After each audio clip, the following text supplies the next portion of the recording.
Untamed is going to be untamed. It's going to be a little crazy. I want to talk to my people. I want to talk to my brothers and sisters.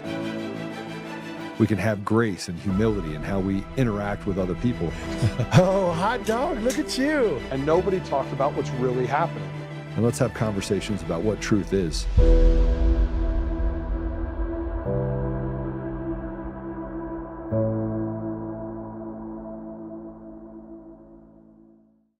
Woo! Welcome back. Happy New Year. Who would have thought, right? Who would have thought we would get to 2026? We got a lot of stuff going on today. Actually, we got a lot of stuff. We just have a lot of stuff. Just a lot of stuff that is a carryover. I feel like we have a little bit of a hangover from 2025 to 2026. We're just gonna get right at it. 2026 is we've talked a lot about how do we get back to a sensible society. We see that most of our country is captured. And it's captured by what can only be described as a cartel. And I've described this very, I kind of looked through it and said, okay, what part of the government does each part play? And organized crime has the earners, has the enforcers, has the captains, and then has the bosses, right? So those are that's your mechanisms that you have. So you have the earners that are on the street that basically get out there and they bully and they lie and they do the work. They steal the elect. They're the ones out there harvesting ballots and creating chaos that makes you look over there and go, hey, this is how they're stealing the election. And in actuality, they're over here using machines, mail-in ballots, and using an entire apparatus in order to steal elections. And it's not just elections we're talking about. We could talk about a number of different things. Lawyers are the earners, which, by the way, we have a lawyer that's going to be on with us. So I hope he doesn't get mad at me for calling him out for being a lawyer. But he's a constitutional lawyer. He's a good guy. You got to have the good with the bad. So it's kind of, well, we have the good. He's going to be joining us here to talk a little bit about what we're doing, that this war that we're up against. So those are the earners. Your earners is the lawfare. And then you have the enforcers. Those are the judges. These are partisan hacks. These are people that were put in place by the captains and the bosses. They were selected for those positions by selected people. And so then you have the enforcers that are out there that basically steal with impunity the livelihoods of those people that stand up and question that power apparatus. And then from there you have the captains. That would be your unelected bureaucrats. That would be the people that were selected by using this fraudulent system. Now, what we're seeing happen with Somalia is that other people are grifting off of that system.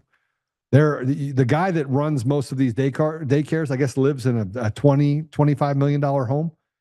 So $25 million home. So billions of dollars go through these frauds just in Minnesota. And then you have the bosses. Now, the bosses, this is where it gets really, really, really nefarious. So everyone says that everything's happening because of people overseas. It is not. It is the haves and the have-nots. It is a fraternity of evil. It is a cartel. There's no difference between what is happening here, what is happening here, what happens in a banana republic or a third world country. It's identical. Actually, it's worse here and more dangerous here because if you're someone like Charlie Kirk, if you're someone like me, if you're someone like President Trump, you're going to become a target for these radical leftists. And I think that was the realization that I came to over the last couple of days is that it's going to be a very dangerous situation for me over the next year. So we're going to talk about Elon Musk. We're going to talk about Tina Peters because she should not be in jail. President Trump vetoing a bill that would have given clean water to Southern Colorado. Let me just explain to you, he's not going to give anything from the federal government to Colorado until Colorado cleans up what it's doing. And right now, he can't hand money over to an illegitimate regime, which is what Colorado is. So is California, so is Washington, so is Oregon, so is Arizona. I mean, there are places in this country that are completely taken over by radicals that have treated the people like slaves. This is not... You think that we're in that there's some sensibility to what's happening in our country. It's not. There's none. And then we're going to be joined by Leighton Grey. He's a constitutional powerhouse. He's written books. He's the host of Gray Matter podcast. And he's going to break down the war on truth and liberty. Let me just tell you a little bit about him real quick before I go into my diatribe, before I bring him on. He's a senior managing partner and head of civil litigation at Gray. I hope that's woke, Spencer. It says WOWK. I hope it's woke because that would be awesome. He works for a firm that is not woke. Founded in 2005, a 7-lawyer firm with offices in Cold Lake, Edmonton, and Calgary. Yes, he is a lawyer from the north. Yeah, the place that's been completely taken over by, I'll let him tell you. He got his degree in English, although he's a grown man. So I will just tell you that he probably got his degree when degrees meant something. Although you got to, in order to be a lawyer, you got to go to law school, which I've played with a little bit. Maybe I should do that. He worked for the Federal Department of Justice, brief minor league pro hockey stint. So he's an athlete, which means he likes to win. Those are the ones you really want to have on your team. Full-time practice resumed in 1995, and he's done hundreds of trials as the leading Alberta criminal lawyer.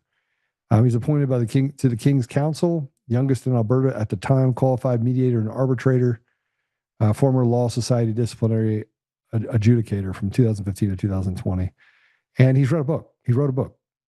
He does have his own podcast, and he's the author of Laws, Lies, and Liberties, and a collection of essays on government assaults on truth and liberty. The bad part is that I'm going to talk to him about this. We're past the point where we want to have a conversation about it. I don't want to debate with the ridiculous. I don't want to debate the ridiculous with the ridiculous anymore.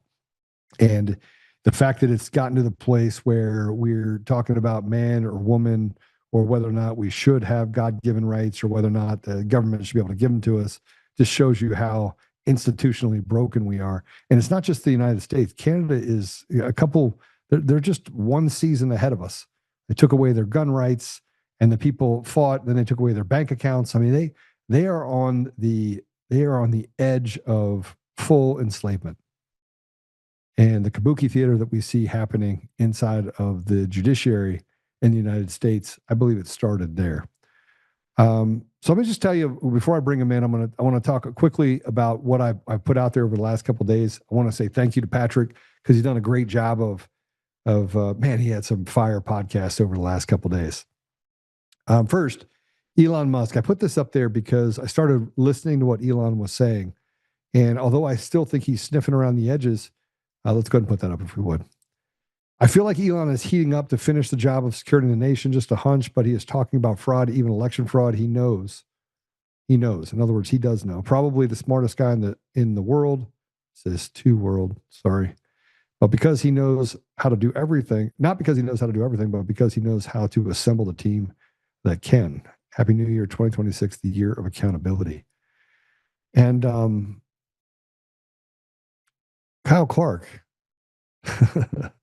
So Elon called out for the Dem voter fraud. Let's put that up first. This is a cut where Elon's talking about the Dem voter fraud recipe book. Let's play it.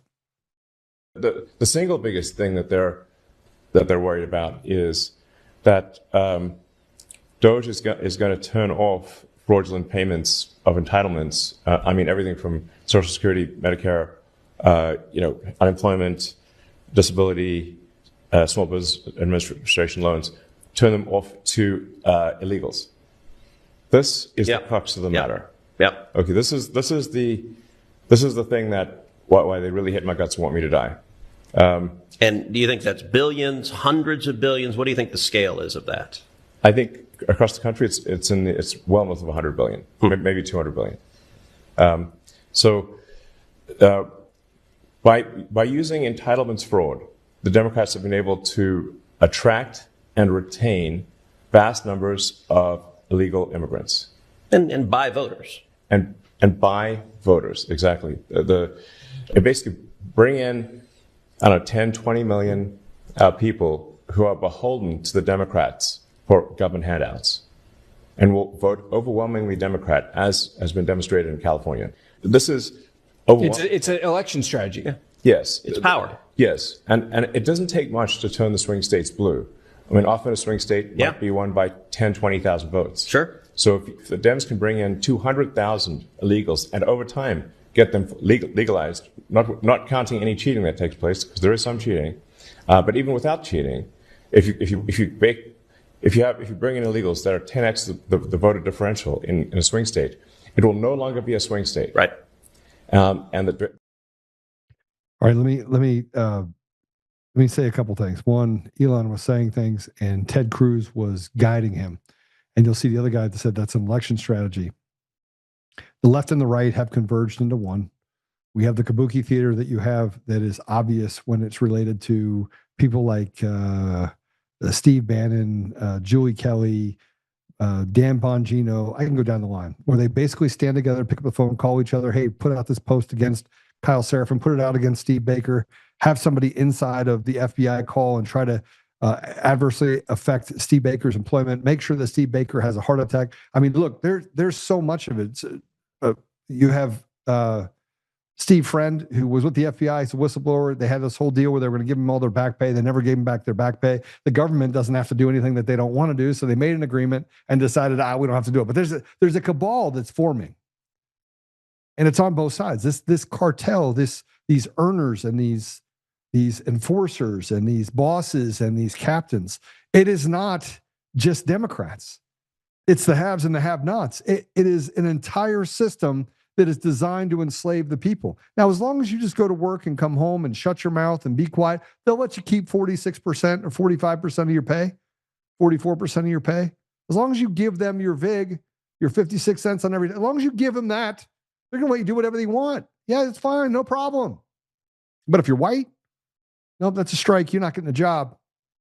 Yeah, if you go against the education institution, up. If you talk about election fraud, up. If you even question the people that are in office that have been selected both on the left and the right, up. This is how bad it is. And and let me just, I will just address this, and then I'm going to bring in our guest. I'm going to skip through some of the stuff. I'll do it after he gets off. I was told Phil Weasel Weiser said that I am not a serious candidate for governor. I'm not a serious candidate for governor. And they've started it all. The Denver Post put out a op-ed that basically attacked me. You had the Gazette that attacked me. Anschutz attacked me. They have their favorite candidates. You have Heidi and all that's over here with Victor Marx. He's got his own set of problems. Frankly, I find the guy to has some of the most salacious stories out there. I'm not sure any of them are true, but I have sat and watched some of these candidates, albeit Scott Bottoms, I think, is incredible. I mean, I think he's done a great job. He'd be a great guy. He'd be a great lieutenant governor for me. Scott, okay. Or vice versa. But if I'm not a serious candidate, then why are they spending so much time on me? Why are they spending so much time attacking me? And they're not just attacking me, by the way, to the conservatives. They're attacking me to the Democrats so that they will not listen to me. Now, it's not working because I have more Democrats that are reaching out to me saying, hey, I went and watched your announcement. She goes, and that's how I feel. I've never actually had someone talk to me that way. And I think that's the problem, is that they know that I am a viable candidate and that as running for governor, I will win. If we get rid of the machines and the mail-in ballots and we get to a place where it's free and fair elections, the Democrats don't have they don't have a chance in any one of the races. Any of them. But they spend a lot of time putting a bunch of stuff up. And so we're going to talk about Matt Crane. We'll talk about all of that after we get done with our guest. Let's just bring Leighton Grey in. Leighton, we're going to talk about lots of things having to do with truth, and it sounds like you have just as much problems with the truth north of the border that we do. Welcome to the show. Oh, you're muted. You're muted. You're muted. Can you unmute? Hi, Joe. Sorry about that. Yeah, you're. It's great to meet you. You're right. I think that Canada may be the fulcrum of the war on truth globally, because we're so close to what's happening in the United States, and we're so infiltrated by really the engineers of most of what's going on that's evil in the world, and that's China. China's completely infiltrated and taken over our government. And it's interesting, that clip you just played by Elon Musk, who people might not know is actually Canadian, but what he described about what's going on in the United States has already happened in Canada. The democratic structures in Canada have already fallen, and he perfectly described how it was done in our country. Well, let's talk about that. Why are people letting it happen? Why are we capitulating to this crime? And these are crimes of not just the century, but of humanity. This is probably the biggest crimes to ever be committed in the history of human mankind. Yeah, well, I don't know what your take is on it, but listening to your monologue there, I think that you probably agree with me that what we're dealing with right now is a good and evil struggle. We're talking about principalities and powers. The people who are trying to take everything over are metaphysically evil. And it's very difficult. Most people cannot understand and think and sense what's going on in those terms. Most people are very temporal, that they focus on their senses, what they see, what they hear, what they can touch. And they're not able really to see what's actually going on. This is actually proven. You look at the research of people like Edward Bernays, who wrote a lot about propaganda and how effective and efficient it is in shaping the way people think. And of course, the attack on free speech is only being opposed by a few small people, or I shouldn't say smaller people, but a small group of people who understand what it means and why it's happening and why it's been happening for a really long time. Just to give you an example, I just did a research piece for my show about William Tyndale. Most people won't know that name, but he's probably the most important author in the history of the English language. He translated the King James Bible from the original Greek Septuagint into English in the early 16th century. That's 500 years ago. And guess what? The government that was in place in England and, of course, the Church of Rome did everything they could to stop him, including hiring spies to arrest him. They threw him in jail, and eventually he was publicly strangled and burned at the stake. Why? Because he thought that the good people of England should be able to read the Bible in their own language. And so that was a time when, if you can believe it, Joe, if you taught your little boy or girl to recite the Lord's Prayer or the Apostles' Creed or the 23rd Psalm in English, they would haul you away and burn you at the stake publicly. And so the people who were doing that back in that time are the same ones who are doing all this evil today. And so the attack on truth is coincidental with an attack on freedom of speech, freedom of expression. And of course, the taking over of all the power apparatus that you talk about, because all this is necessary. And of course, there's a small group of us, God bless you and your show, who are speaking out against this and trying to raise awareness about it. And unfortunately, most people are somnambulistic. They have no idea what's going on. They just focus on, what feeding their kids or, looking after soccer practice or whatever. And they don't see that all of these things are in jeopardy at this current moment in history. When we talk about things being in jeopardy, we're not talking about AI just taking over things. We're talking about the annihilation of society as we know it. We see inklings of that happening in Canada right now. That's why I said you were there first. Our government's run by a death cult. It's the Liberal Party of Canada, the Justin Trudeau, it's a death cult. We have the most permissive, we have no abortion laws in Canada, no restriction on abortion whatsoever, and we are the world leaders in medical assisted death. Our government is run by a death cult. So you're bang on here. You're preaching to the choir, Joe.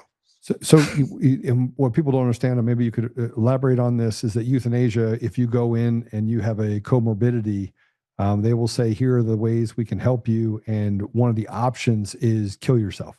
Yeah. The federal government in Canada has taken over suicide hotlines. And so when you call that suicide hotline, guess what advice you get? Yeah, and of course, this is all connected. If you want to look a little bit deeper, for example, in the province of Ontario, which is the largest province in Canada, sort of like the equivalent to what New York or California are in the U.S., you cannot access medically assisted death, even if you need it, unless you first go through a government-selected organization, which will harvest your organs. And if you don't agree to have your organs harvested, you don't get made. What do you mean? That's how evil it is. Yeah. And of course, the number one purchaser of human organs in the world, I bet you can tell me, Joe, it's China. So that's what's happening in Canada. They're denying us healthcare. They're taking our money to pay for healthcare. We pay more per capita for healthcare than the United States or Great Britain or almost anybody in the world. Our healthcare is terrible, no matter what Michael Moore says in that ridiculous film he made, because most people who can afford to go to the U.S. for healthcare because it's better there, and otherwise you die. And then what they do is when we go ask for healthcare, they offer us made, and before we can get made, they harvest our organs and they sell them to the Chinese. This is what's going on in Canada right now, right here today, January 2nd, 2026.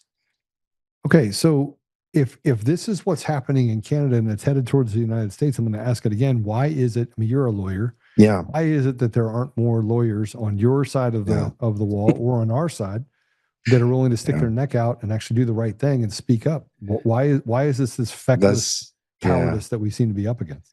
It's a great question. Part of the problem is lawyers themselves in the profession. I mean, remember what Jesus said about lawyers? Oh, ye scribes and Pharisees, right? Yeah.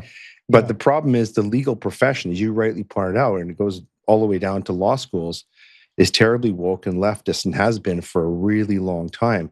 And a lot of the awful ideologies that are in our culture right now, everything from, the conjugation of transgender and homosexual rights into human rights, to diversity, inclusion, equity, to critical race theory, radical feminism, all of it was incubated and birthed in law schools. And unfortunately, that's produced whole generations of lawyers and judges who are steeped in this stuff. And of course, as you know, Joe, once they get into the legal profession and worse, into the judiciary, the left sees them and they see themselves as arms of the executive state. And this has impacted, the impartiality of our judiciary. We see all these crazy legal decisions. We see the attacks, the leftist attacks on President Trump, for example. We see what happened in Canada with, people who organized a peaceful protest in Ottawa being criminally prosecuted, having their bank accounts frozen. So unfortunately, the legal profession, and I say this with some degree of shame, is a huge part of the problem. And I include in that the judiciary. And we've lost the independence of the legal profession. We're supposed to stand on the stalwarts. We're supposed to be on the ramparts against tyranny. But we're not doing that. And too many of us, and of course, Elon Musk described the problem, and you did in your monologue, too many of us are willing to take money, take the bribe, take the comfort, keep what little bit we have in our little world, and then we're not willing to speak truth. But this is all not going to stand. God's not going to stand for this. It says in Proverbs that the tongue has the power of life and death, and those who love it will eat its fruit. Well, those who hate it, are really asking for justice, and I believe that they're going to get it. And I believe it's coming. We're in a turning right now, and I think those of us who are in the legal profession have a very deep responsibility, in my opinion, even perhaps more than other people, to speak this out and to make people aware of what's going on and how our laws, God's laws, have been perverted and inverted and used and weaponized against truth. Do you have any hope for Canada? I mean, yes, I do. That's a difficult question to ask. Obviously, look, I've been struggling. Yeah. I think there is.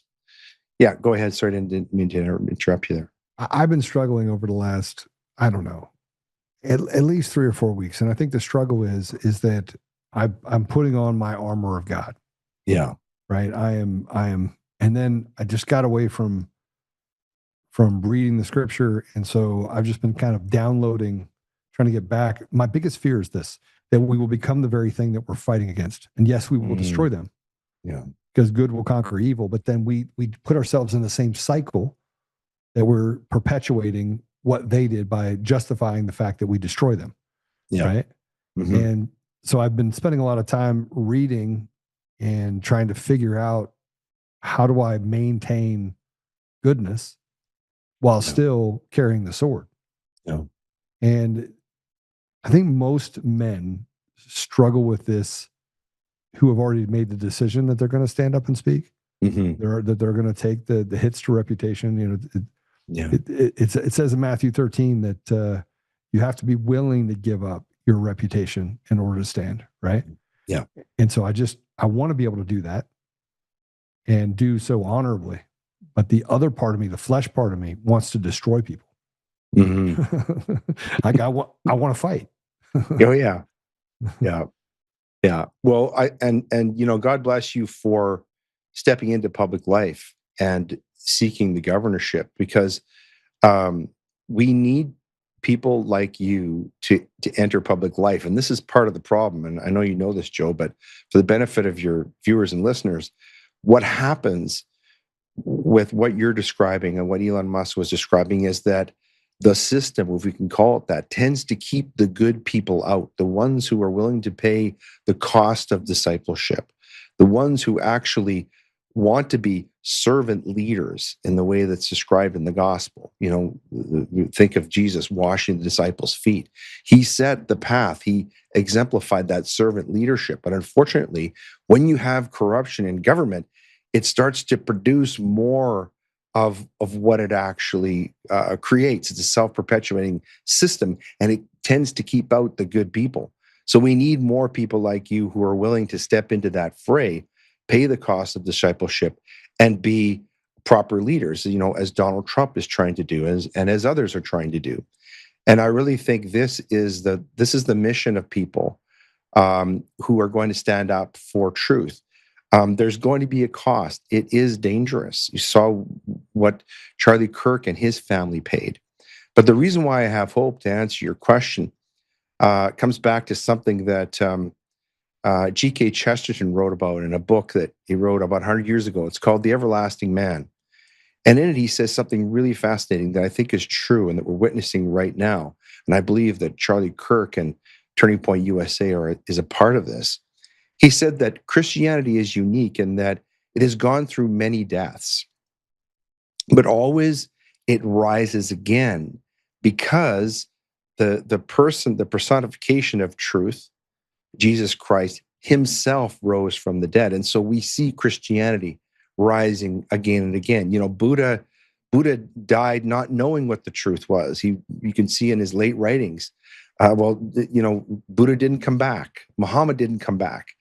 Our Lord came back from the dead. And so it's within the seeds of Christianity, which is the truth, to keep coming back and rising again.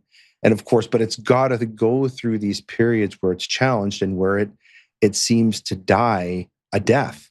And I think we're experiencing that moment right now in places like Canada and Great Britain and even in the United States, where it feels like that's dying. But then there's a lot of signs, and I'm sure you can point to many more of them than I can, that in fact there is this rebirth happening, and that there is a reckoning coming.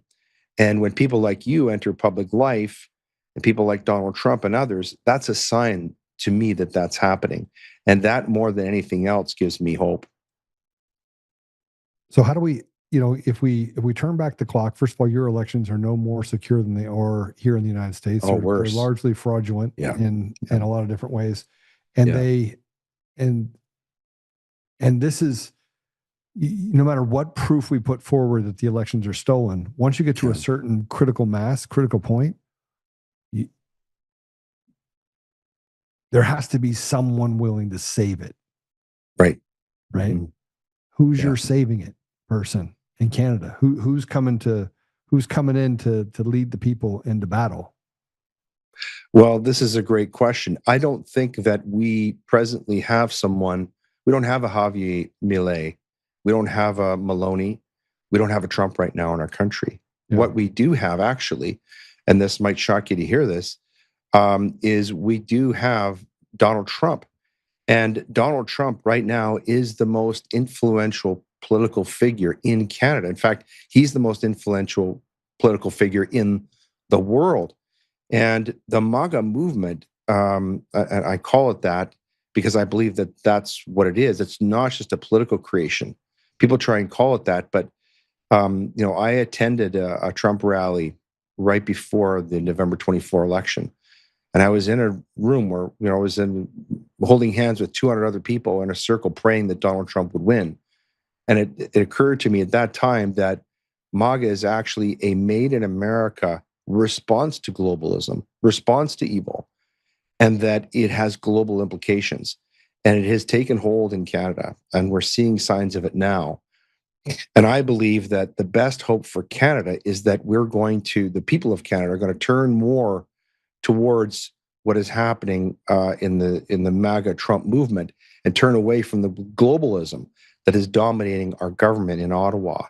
Our government in Ottawa is becoming more and more overt in their agenda and exposing themselves, and I believe it's because that is out of desperation. A lot of what they've done up until recent times has been subtle. They've done it behind the scenes, but now they're becoming more and more obvious and overt. In particular, their public rejection of a relationship, even a trading relationship with the United States. Mr. Carney, our Prime Minister, is going out of his way to destroy traditional trading relationships and cultural relationships between the United States and Canada, which really are very, very essential to Canadian life. You could make a very strong argument that Canada, in a lot of ways, is not a fully sovereign country. We are so interwoven with the United States. This goes all the way back to the very beginning, to the Revolution. When the United Empire Loyalists, they rejected the Revolution and they migrated to Canada. That's how deep this is in the relationship. But I think that Donald Trump is probably, and the Trump movement, the MAGA movement, is probably doing the most to change things in Canada. And most people who are optimistic about things in Canada are looking there for inspiration, frankly. Do we get out of this without violence? And look, I called for people who committed treason to be arrested, tried for their crimes, and hanged, because they keep saying not hung, past tense. Okay, hanged by their neck until dead. And that what they've done to our country, what they've done to your country, is not a victimless crime. They don't have to take responsibility for the death. They don't have to take responsibility for the fact that you could rip out a 9-month-old baby out of a uterus and chop it up into pieces in Canada, and there would be no consequences. They don't have to take responsibility for the death and destruction and violence that occurs because they stripped everyone's right and ability to defend themselves in Canada or in the United States, is where they're going for now. I say these things, and they say it's violence, that Joe's promoting violence. Right. At what point is what I'm calling for accountability? At what point can they stop stop associating me calling for what the crime? If found guilty of treason, you do die. They either shoot you or you can hang yourself. Right. Those are two ways to get gunned. Yeah. But they turn that into I'm calling for violence. How do you rid yourself? You said it, good versus evil. Yeah. How do we rid ourselves of evil if we're not willing to apply force? Evil does not just crawl back in its hole. No, it's true. And the violence is already here, isn't it? I mean, we've seen there have been incidents in the United States and Canada. We saw what happened recently in Australia. Charlie Kirk. Yeah. The violence is here. The violence is already happening. The question is, how are we going to respond to it? What are we going to do about it?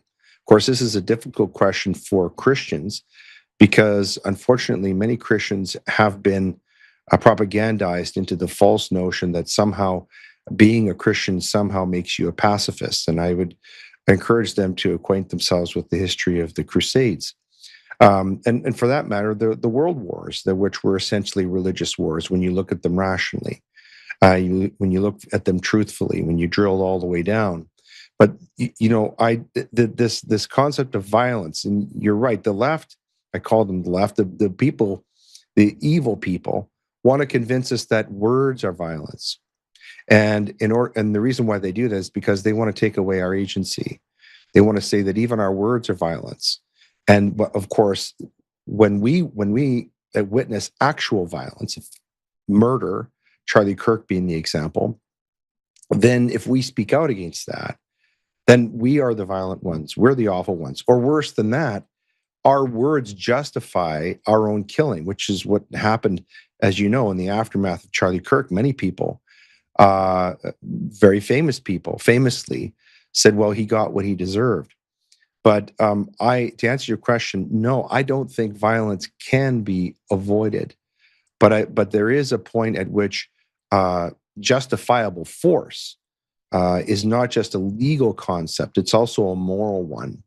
And if the people who are the enemies of truth are going to use physical violence, I do see the point coming. In fact, it may already be here when the people who are going to stand up against that are going to have to use appropriate force to repel that. I unfortunately I see that coming, and I don't see how it can possibly be avoided, particularly in countries where, and Canada is one of them, the government, the state, has a monopoly on the application of that kind of force, and they're turning a blind eye when certain factions within society are using force and violence to attack other people who they see as their enemies. And of course, the Muslim attack in Australia at a religious event is just one example of that. There are many others. So it's a constant case of projection. Yeah. You look, since 2020, I went through and did a whole bunch of research on you since 2020, and we haven't. I don't think you've been on the show with me before. No, I haven't. This is my first time I've had the pleasure. And I say that because sometimes I had someone on there like, Joe, I was on with you like a year and a half ago, and I was like, I'm so sorry. If you know what the last 5 years looked like for me, you would forgive me. I got to read your book though, by the way.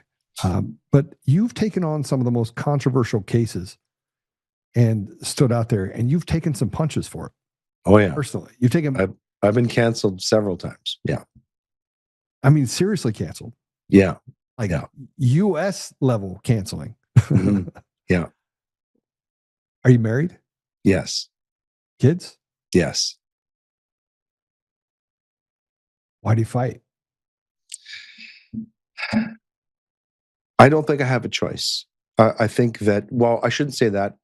The choice of not doing what I'm doing is worse, right? It's a dilemma. Of course, I would rather that the world were different and that I could live peacefully in it and not concern myself with the things that concern me.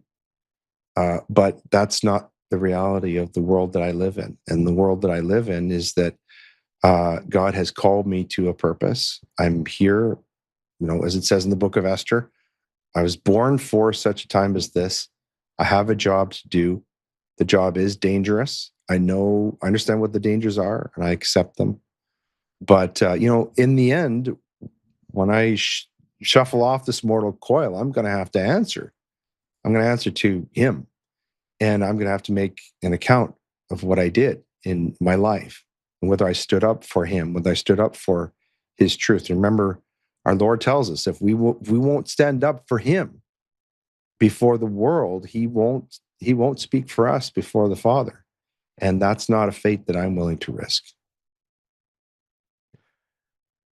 Death threats.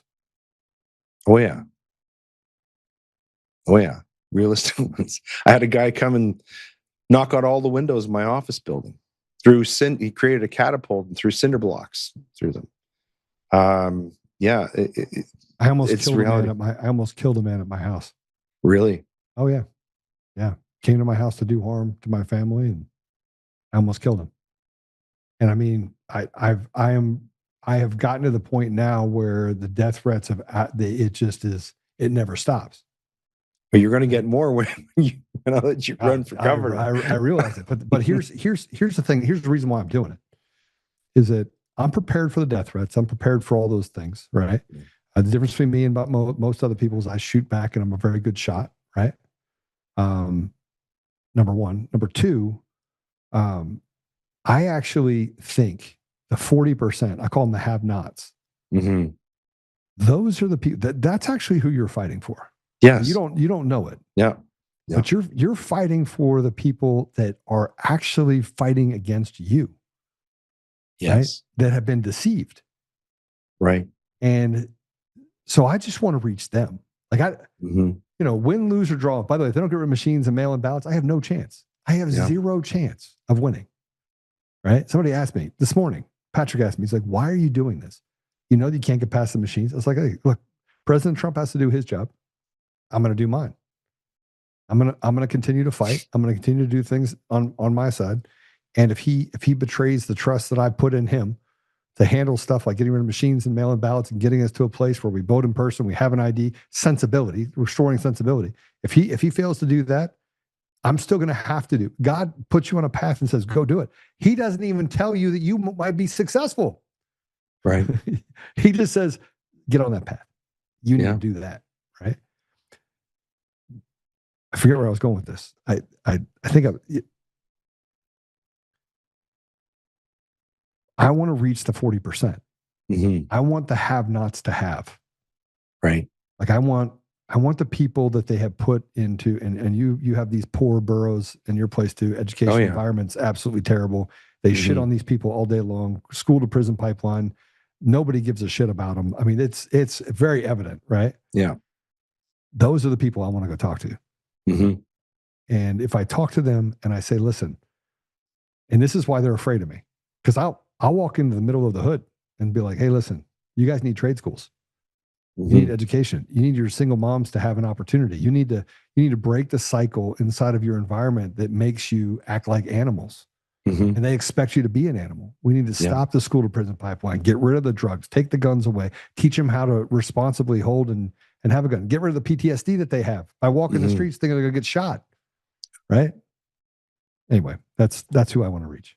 And that's, I think, who you fight for. Well, I think that's what I was saying earlier, where it sounds to me like you have a very clear concept of what I call servant leadership. Yeah. And I mean, who is Jesus trying to reach, right? But of course, the rank and file politicians we have today don't think in those terms, right? They think in terms of graph. They think about their own ambitions. They want to use people. They'll say or do or promise anything to get what they want, and hang the people. They don't care if people get proper health care. They don't care whether they have trade schools or can get a better job or can live in a peaceful neighborhood. They don't care about any of that. They care about their own personal ambitions. Those are the kind of people we need to get out of government. And I think this is actually perhaps the most important thing that could make the greatest difference across all the Western countries. I see this as symptomatic everywhere, is we don't have enough people to understand why we need good people in government, because they are the difference makers. And I don't think I'm not naive enough to think that there's ever been a time when we've had mostly good people in government. But there have been periods in history when we have had good people in government who have been able to dominate that environment and impact the rest of the people, and thereby control and keep down the corruption. We're living in the opposite environment right now. Donald Trump is trying to do a lot to change that. Fundamentally, say what you like about Donald Trump, I think you have a very difficult time making any sort of cogent argument that Donald Trump is in public life for his own benefit. Clearly, he has some vision of what he's doing, and that he sees himself as a servant of the people. You may argue that he's misguided in some of the things that he does, but you could never argue that Donald Trump went into public office in order to to gain wealth for himself and his family, or because he wanted to fulfill some personal ambition and hang everybody else. And of course, I think the fact that he he won't take the salary, the fact that he quotes scripture in public, that he talks about America being fundamentally the nation that's built on the principles in which it was founded. That's a type of servant leadership we need more of. And I see someone like Ms. Maloney doing that in Italy, where she's saying to people, look, if you're offended by Christianity, if you're offended by the cross, if you're offended by our religious symbols, then maybe you don't belong in Italy. Maybe this is not the place for you. Don't come here. If our culture and our customs and our history offend you, then Italy's not the place for you. If you're going to live in Italy, you're going to have to live amongst Italians. And we have our own culture. We have our own history. We have our own religion, our own beliefs. If you're going to live amongst us, you're going to have to either accept them or tolerate them. And unfortunately, what's happening around the world, particularly in the West, is we have people coming in, and of course, this is by design, we're trying to wipe away all of our history and culture and religion and trying to replace it with something else that I think pretty obviously is evil. Okay, as we head towards this kind of awakening that's happening, I mean, I don't think I've been any more in parallel with someone as I am with you right now, and we've admitted it's going to take force, and we admitted that they are just a bunch of diabolical murderers. Where's the line? Mm-hmm. Where's the line? Where's the? I mean, how people feel right now like they're trapped? Like you can't attack and do the things that are necessary because I said you have earners, which those are these diabolical people. Then you have the enforcers. Those are the judges. I mean, but so the enforcers come out and do something, and we beat the living tar out of them. Right? Put them back, put the genie back in the bottle, push the devil back in the hole. And then the enforcers go and they punish you for stopping the evil. Yeah.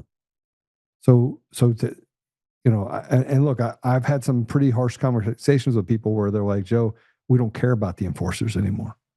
Mm-hmm. We don't care. Like, I think it's getting so red hot right now that people are just done. Mm-hmm. I'm curious, why do you say that? Why do you say that it's so red hot? What makes you think that? Well, I measure it based on death threats and then having conversations and seeing how people are reacting. I mean, I have guys that are doctors and lawyers and everything else that said, I'm done, Joe. I'm done giving the government 56 cents on every dollar. I'm done with Somalis coming into our state, taking everything. I'm done with them punishing me for being white. I'm done. So I see this every day. And maybe I have more conversations with people than you are. Yeah. But I have people that are saying, Oh, I'm hearing the same thing. I'm just curious about why you're saying it. Because I get being a podcaster, which is sort of my side hustle. It brings me into contact with a lot of different people, some really, really smart, highly educated people, and other people, everyday people who contact me and email me and ask me questions and suggest different guest ideas and things like that. And I asked you the question because I'm hearing the exact same thing, that people they've reached a line. And in Canada, the big one right now is, the complete destruction of any concept of individual civil liberties, and not just speech, but the ability to assemble, to speak publicly against the government. We have in our country, the government completely controls mass media. We don't have a robust conservative media like you have in the United States that has risen up as a reaction. And so I think in Canada, as you put it earlier, we seem to be a couple of stages ahead on the road to tyranny than the United States is. And what I say to people in the United States is try to imagine if you would have had 10 years of the Biden administration, what would your country look like right now? Well, that's what we've had in Canada. Complete, unchecked, leftist obliteration of the formerly great nation, free and democratic nation, and God-loving nation that was Canada. The place that we have now in Canada does not bear any resemblance whatsoever to what we used to be. The only exception is this little pocket I live in called Alberta, which is trying to separate from Canada, by the way. We're going to have a referendum on independence, and we want to have a closer relationship with the United States. That's the only exception, sort of holding back the line. But even in Alberta, it's not the same country it was 10, 12 years ago. You think you go to violence first in Canada? And we're speculating, and obviously we don't want violence. There's nobody that nobody that's ever seen violence that wants violence. Yeah. Number one. Number two, pray to God that He can solve all this without it. Mm-hmm. But if we go by the Bible or if we go by history, it's not looking good.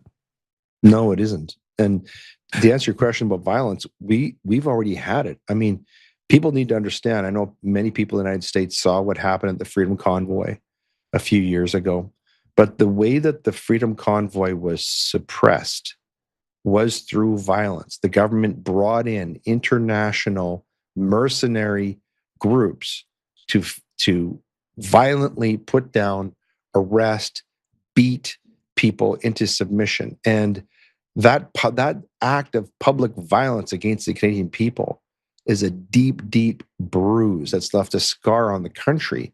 And it's frightened so many people. And this is the effect of it. The intended impact was to essentially cause people to self-censor. They're too afraid. And now there's only a few of us who are willing to continue to speak out. And the government of Canada since then is passing all sorts of legislation. Most recently, a bill that will make it a criminal offense, so that I can be arrested for things that I would say to you here on your program, if they offend someone or if they go against the government narrative. Well, of course I am. It's always a risk. Only a fool would not be aware of risk. And I don't fancy myself a fool, but I also don't fancy myself a coward. It's right to be afraid of bad things happening to us, but at the same time, to cower and to not do what is right in the face of risk, of evil, in the face and the risk of violence or imprisonment. As I said earlier, that's not a decision that I'm willing to take. I'm not willing to take the easy road. And the reason for that, quite simply, is my faith, because I'm grounded in that.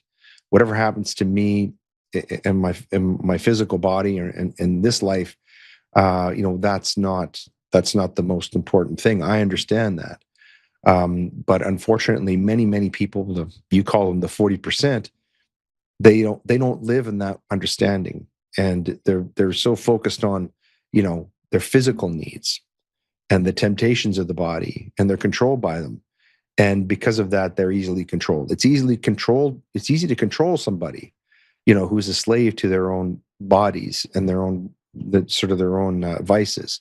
And unfortunately, that's where many people live right now, whether it's food or prescription drugs or, their cell phone, whatever it is, that's where they're focused on. And their eyes aren't on the things that they need to be on in order to understand what's really going on in the world right now.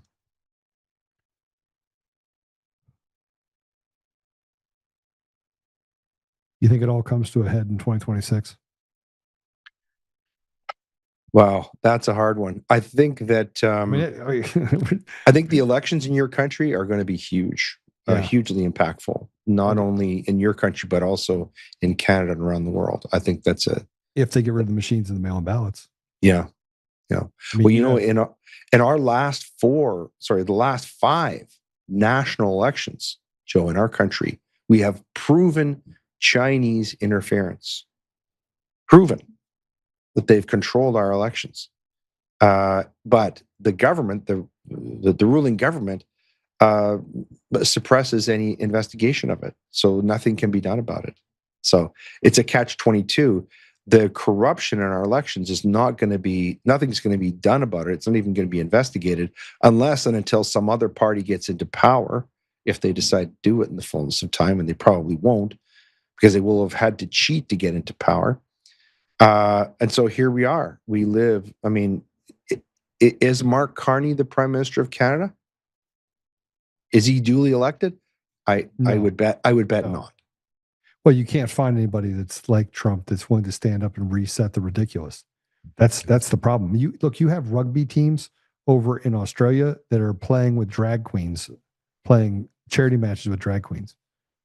They are literally grooming children in the schools. Parents are unenrolling their kids from school in record numbers. I'm talking 20-25% of kids won't go to public school. Yeah. And I can't even imagine what's happening in Canada. But people are, I talk to people who are liberal. These people are Democrats. Yeah. Their entire family's been Democrat. Mm-hmm. And I go, tell me what's happening is sensible. And they're like, it's absolutely not. It's crazy. Yeah. And they're afraid to talk. Yeah. I talked to a rabbi friend of mine 2 days ago. And he's like, Joe, you're not wrong. It is a cartel of Jewish, godless, faithless people. They actually, it is a cartel. Mm-hmm. Mm-hmm. And I look, man, this is going to sound bad, but I look at it and go, how deep is it? I almost said something I shouldn't have. How deep is it? I don't want to get you in trouble. And now that I know that there's some limits, that I want to make sure I respect those limits. No. I don't have any limits. I already got in trouble. I got canceled for saying that George Soros would use his influence to try and turn the 2020 presidential election. It turns out that was true. So I mean, I've gotten in trouble for most of these things already. But no, you're right. And speaking of anti-Semitism, I see anti-Semitism as a bellwether for something when there's something deeply wrong in society. You can actually go back through history and you can check this box. Of course, the obvious example is Nazi Germany. But whenever you see this rise of anti-Semitism, and the authors of anti-Semitism, shockingly, oftentimes are secular Jews.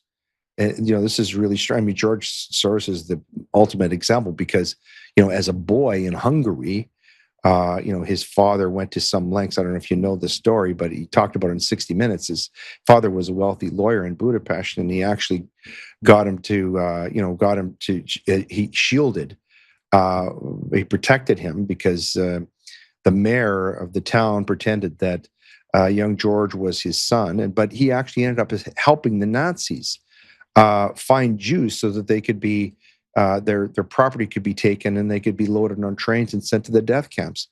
And that's George Soros. When he's asked about that, do you feel bad about that? He goes, well, no. I mean, what could I do?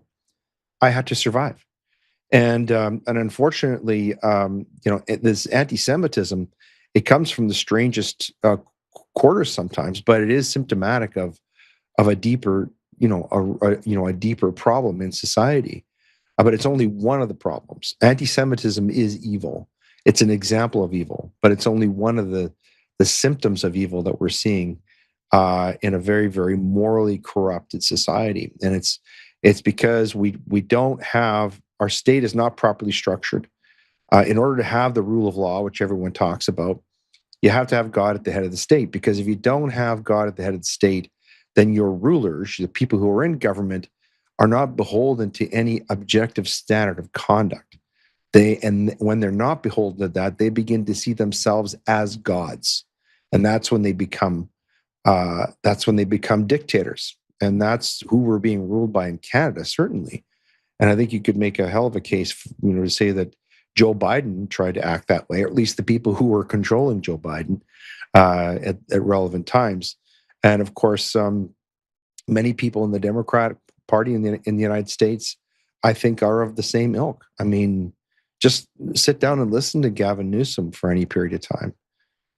Listen to AOC saying that the Democrat Party, I mean, that they're a mainstream party.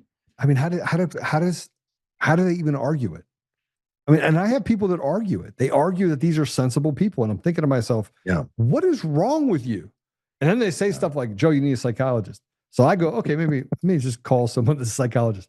And I'm like, I call my friend and I'm like, hey, Chuck, can you have a minute? I go, I need you to help me here. Am I seeing this wrong? Do I have beer goggles? Because good people should check themselves. Mm-hmm. Right? Absolutely. You should check yourself. Yeah. And, but no, it turns out that when I talk to psychologists, they're like, yeah, I don't even agree with everything you believe, but no, you're very well versed on this stuff, John. I'm like, okay, maybe I'm not as retarded as they say that I am. Well, they want to say that there's no objective standard of truth.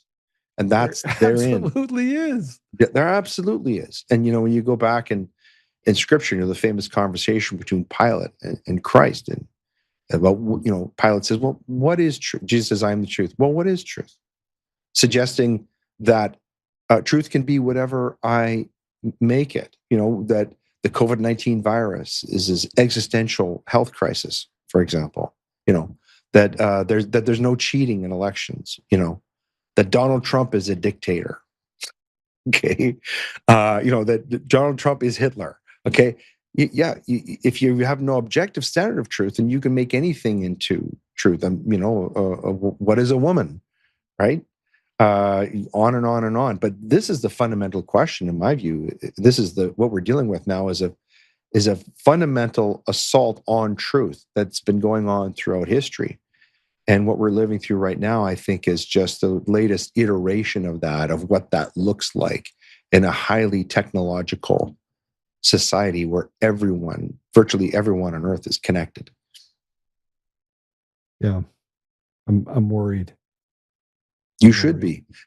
But the Bible says, do not fear, right? Right over my shoulder. Yeah, I'm That's worried. The most repeated. I'm not fearful. I know what is to come, and I don't like what's to come.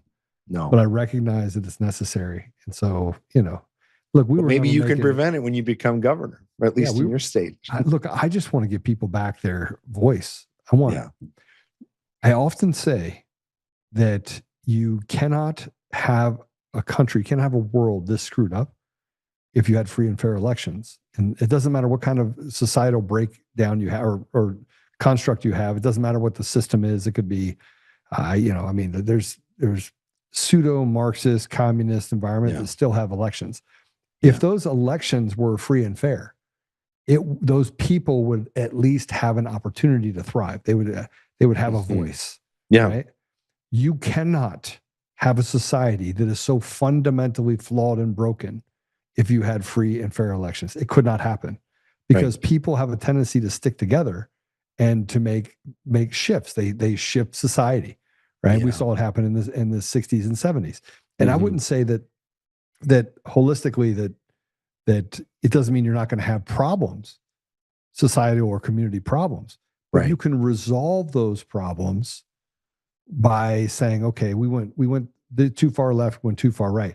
There is no too far left and right now. There is no progressive conservative. It is full throttle, steal everything, enslave the people, grift and graft and take whatever you want, and without accountability. And that dog does not hunt. That leads to where we are right now, which is almost a complete and utter state of lawlessness. Yeah. Yeah. Hence the attack on speech. And of course, you talk about elections. What is an election? What is a vote but an expression of, it's a type of freedom of expression, freedom of political expression. And Euripides said, a slave is he who cannot speak his thoughts. And that's what we're getting to. And hence the attack on speech, the attack on words. And if you go even deeper, again, going back to the Bible in the book of Genesis, how does God create the universe? This omnipotent God speaks the earth, speaks the world into existence. He says, let there be light. In the book of John, it says, Christ was the Word made flesh and walked among us. Hence the importance of words and why the evil ones are constantly taking over words that we know the meanings of instinctively, like truth and freedom and life and trying to change those words so that they mean something else that's awful and evil. And so you're so right about elections. But that drills all the way down to, who gets to speak, and who doesn't. And that's the problem. Yeah. Once you have one side able to speak and the other side not able to speak, you are in a society that is run by the devil itself. That's it. And when people feel like they've been backed in a corner, doesn't take much. Does not take much. Joe, that's what my book is about. Lies, laws, and liberties. Yeah, that's what it's about. It's about the attack on truth and how it's being done through lies and laws, and how that impacts our liberties. That's essentially what the book is about. So when we go, do you have a game plan? Is there like a blueprint to overcome this evil in there? Is it just, okay, you're laying it out, and book number 2 is going to be like, here's what we do? Yeah, well, there is another volume coming out, but the answer, what do we do, is what you're doing, and that is asking the question, okay, what can I do? Because of course, as talking about the 40 percenters, what the enemy does is it convinces those people that they have no agency, that they are not important, that they are not relevant. Yeah. What I say is that we are all important. We're all made in the image of God. We all have fundamental dignity and value, and we all have something to offer. We have something to offer our families, our communities, our schools, in your situation, your state. If you have the ability to be someone who's a good governor, then do it. And don't let anybody tell you can't do that. And if we all did that, if we all did what we could do in our communities, that's what makes a difference. I'll give you an example. I go out and I do public speaking engagements. You probably do too. And oftentimes I'll ask people, show of hands, how many of you are concerned about the type of books that are in your kids' school libraries? All the hands go up. I say, okay, now show of hands, how many of you are serving on your school library board? No hands go up. But when you go look at those school library boards, Joe, that's where you find all the baddies. They're on those boards. And that's where people can get out, can make a difference. And the more that we do that, that's really the message of my book. It diagnoses the problems, talks about how it's being done, but it also talks about agency, about what you can do, how you can be an actor instead of a spectator in all these things that are happening. Yeah. Well, I tell you what, I'm going to read your book and then I'll have you back on and we'll talk more about it. Great. And, I wish you, I pray for you to have an immense amount of success and be protected in what you do, and that your family can be protected. If you guys want to go and pick your book up, is it on Amazon? Yes, it is. Is it anywhere else but Amazon? Not yet. This is, as you know, it's hard to get books like this published. So you got to self-publish, and Amazon is where you go to self-publish. So for my second volume, it's not going to be on Amazon. I have another way of doing it, but for right now, unfortunately, we're using the apparatus of the enemy to get the word out. But thanks so much for having me on. It's been my real pleasure meeting you, and I hope that your gubernatorial campaign is successful. Hope I get to meet you the next time when you're the governor. I would love that, and it's everything is in God's time, and so I'm just going to walk the path that I think He wants me on. But there is an amazing amount of fear around me jumping into this race. Oh yeah, radical left. They are. That's a sign God wants you to do it. Yeah, look, man, just there's a lot, right? Yeah. There's a lot. There's a lot to this idea that the radical left is, the amount of evil that they represent it's pretty disgusting. Mm-hmm. Mm-hmm. Pretty disgusting. Yeah. So as you know, but yeah, I don't even know if it's called the radical left anymore. It's just evil. Yeah. I think these, like you were saying, these different labels you put on things, again, that they've almost become irrelevant. It's so obvious. It's really just good and evil.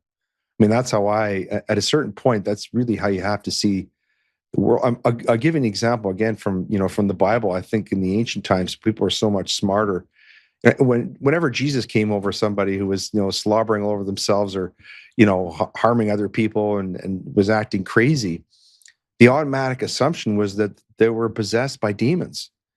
He would cast them out. Nowadays, 1000%. Nowadays we give people, oh, he's schizophrenic. Let's give him lithium. Really, I think we've got to get back to the roots and say, let's look at what's really going on here. When you get right down to it, it's principalities and powers, it's good and evil. And you got to pick a side, and you got to stand on that side. It's not going to be easy, right? It's not going to be easy to stand on the side of good, and it's always going to be easier to join on the side of evil. That's the way the equation is set up.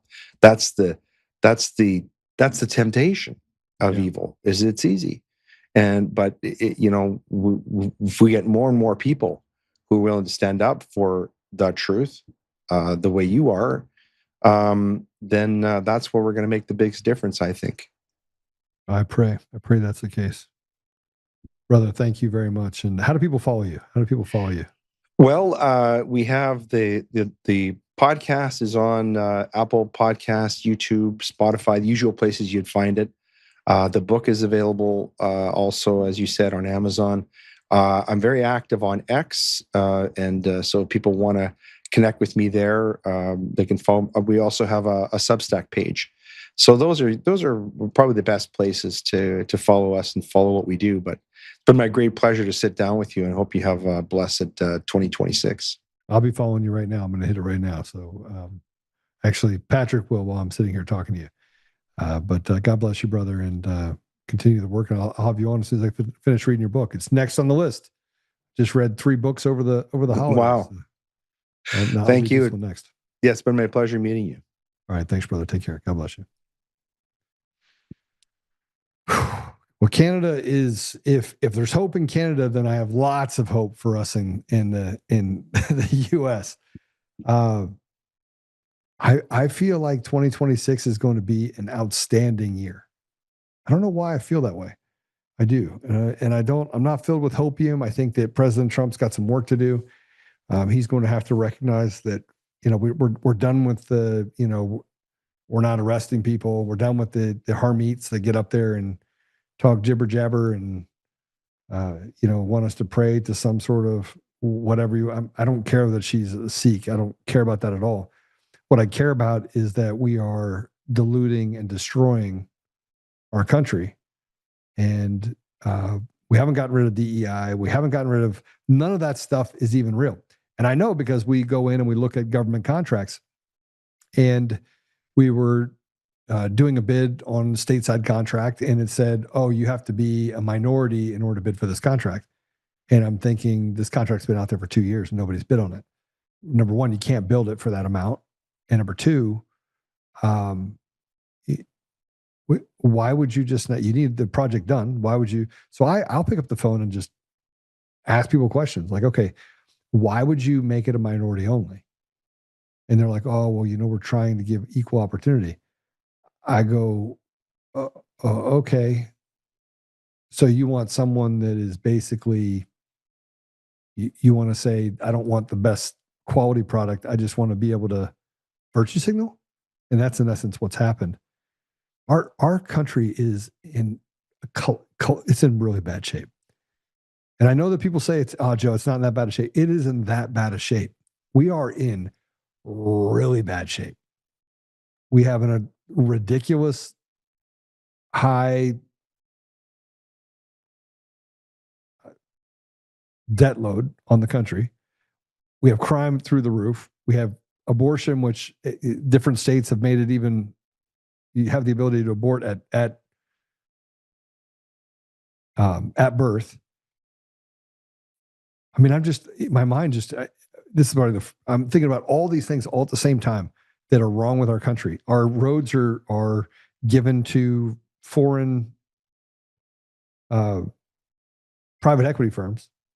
Not kidding. We're in the process of doing a COIL request in Colorado on the roads in Colorado, the tollways, and where the money goes and who gets access to it and how much money is collected. And you want to talk about getting access to information that is going to be revealing. It is a complete grift on the people of Colorado. It is a complete grift on the people of California and Minnesota and every state. Every state out there is the same thing. It's nothing but a cartel. It is basically organized crime. You have the earners, you have the enforcers, you have the captains, and you have the bosses. And the bad thing about the bosses is the bosses could be China, could be Soros, it could be something even more nefarious than that. It could be a TikTocracy, and it could be, the Bill Gates of the world that go over and have created just mass amounts of mutilation and death and destruction over in Africa and operated with impunity. And now he's over here doing it. It could be him. I mean, who's the boss? Who's the boss? And that brings me to something else. We are down in Venezuela. And somebody said, "Oh, Joe, we're down in Venezuela. We're blowing up these drug boats." And I'm like, okay. And they're like, "Yeah, if we really wanted to get rid of drugs, don't you think we'd start with Mexico?" And he said to me, he goes, "But you know who the president of Mexico is, right? You know who that person is. It's a synagogue of Satan leader." Truth. A godless, faithless, Jewish person. Look, it's like, come on, you're trying to tell me that the country of Mexico elected a Jewish leader when they're like less than 2%, and all of a sudden that person is off limits, and now we don't do anything in Mexico. We haven't gone in there and stopped the cartel. And let me just tell you what just happened in Mexico City. This just happened. A business leader, do we have that story? Do we have that? A business leader in Mexico refused to pay the cartel. And they put 200 rounds in the Lamborghini Urus, killing him, his 16-year-old daughter, and his bodyguard in broad daylight. This is a deadly price of standing up to organized crime. No one is safe. This is the car right here. 200 rounds. This is Mexico. But is it? I mean, this just happened in the United States. I mean, Charlie Kirk was shot for speaking truth. And then they say stuff like Charlie Kirk says all these racist things, and these are dog whistles that are used by faithless, godless devils. They'll say, "Oh, you're a bigot, you're a transphobe." No, I'm not a transphobe. I just am not going to buy into the whole idea of you can be a man and a woman, you could choose whatever your gender is. I'm not going to buy into the mutilation of children. I'm not going to buy into the grooming of children. I'm not going to buy into it. Does that mean that somebody that decides they're transgender is somewhere along the line I hate them? No, and I'm not afraid of them either. I just don't want for them what is coming in their life. What is it? 40% of transgenders try to commit suicide? 40%? But nobody wants to talk about that. Nobody wants to talk about the suicide rate being as high as it is, the illegal drug use being as high as it is, the alcohol abuse issues with people who live that lifestyle. No, they want to act as if this is the holy grail and this solves the problems, while they tell kids in their most vulnerable time that maybe you're a boy, maybe you're a girl. Our entire system is turned on its head. We're allowing what can only be described as the most ridiculous things ever in the history of humanity to be considered mainstream, and they're not mainstream. And everything points to people going through these steps and saying, "Okay, I want to be a boy or I'm going to be a girl," and that they come out of it a couple years later. 99% of them live to regret it, which is why the suicide rate is so high. And let me just tell you something else about this. And I don't even know how we got on the transgender, probably because I keep getting, there's more, the dog whistles just never stop. And while I was on this show, someone decided to put a death threat on one of the posts on my socials. And all I said is, you just tell me when and where. Let's not put off till tomorrow what we can just do today. But this is who they are. This is what they are. They want to do everything they can to say, I'm here to help black people. I'm here because I believe in charity. This Kyle Clark guy believes in charity. He's like, well, I want my listeners to raise 20 million. You ask him a simple question. How much have you put in, Kyle Clark? And you know what his answer is? Crickets. Because he doesn't put anything, he doesn't believe what he's actually selling. What he wants to do is he wants to take from you, give it to some NGO, use that money to go after and hurt people in the community.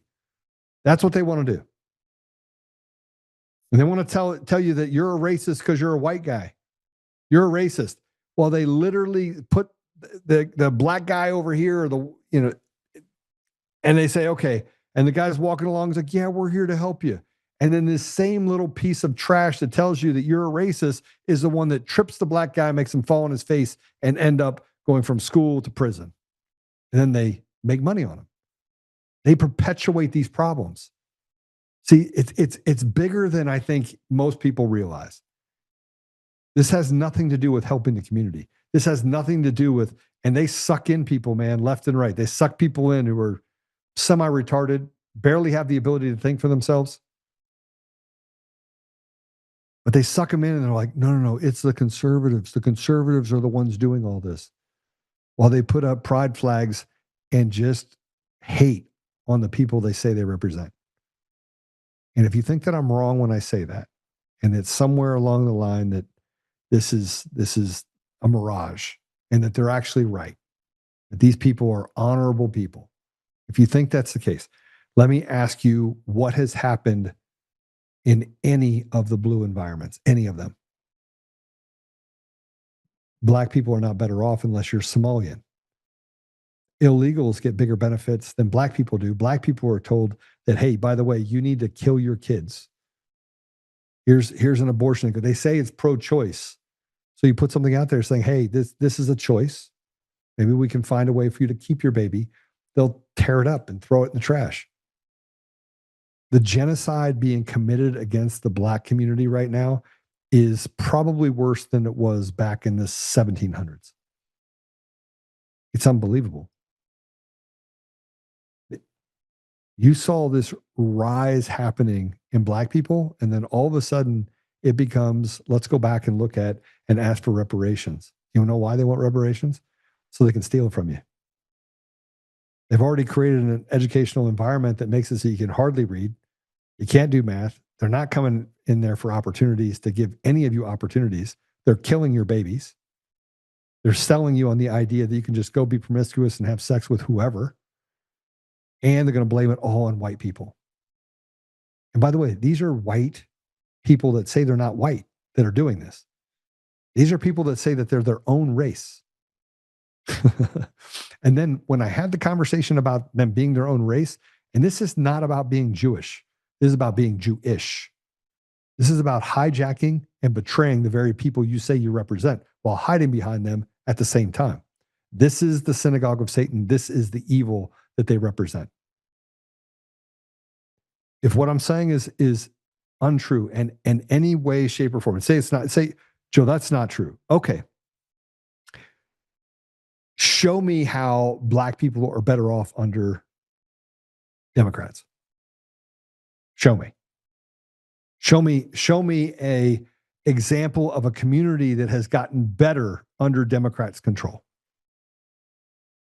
Show me how crime has not infected or affected the welfare of the black. I want to talk about black community straight off. I'm not going to talk about Hispanic yet. I'll get to that in a second. But let's just talk about the black community. If you were born in this country, and you are black, and you were born in any inner city, you got a better chance of dying early than not going to prison.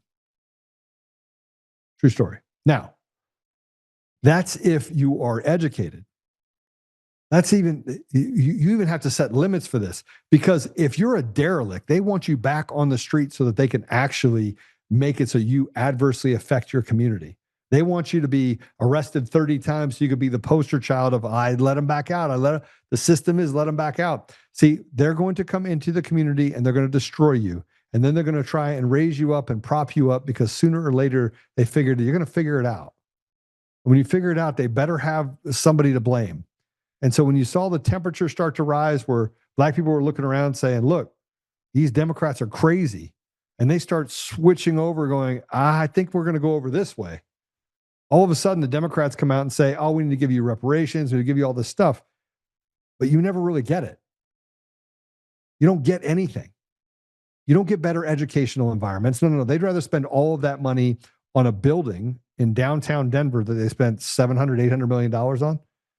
It has marble floors. It's really great. Mayor Wellington Webb building, go look at it. It's unbelievable. It's a beautiful building. And then I want you to drive 3 miles away and go to Denver East High School. Better yet, go to Globeville. Go to Globeville, Colorado, just outside of Globeville is a small area outside of Denver. It's an enclave of Denver. Go to Globeville. Tell me what you see. I mean, if you don't see homeless people everywhere and people selling drugs, and it's a disaster. Disaster.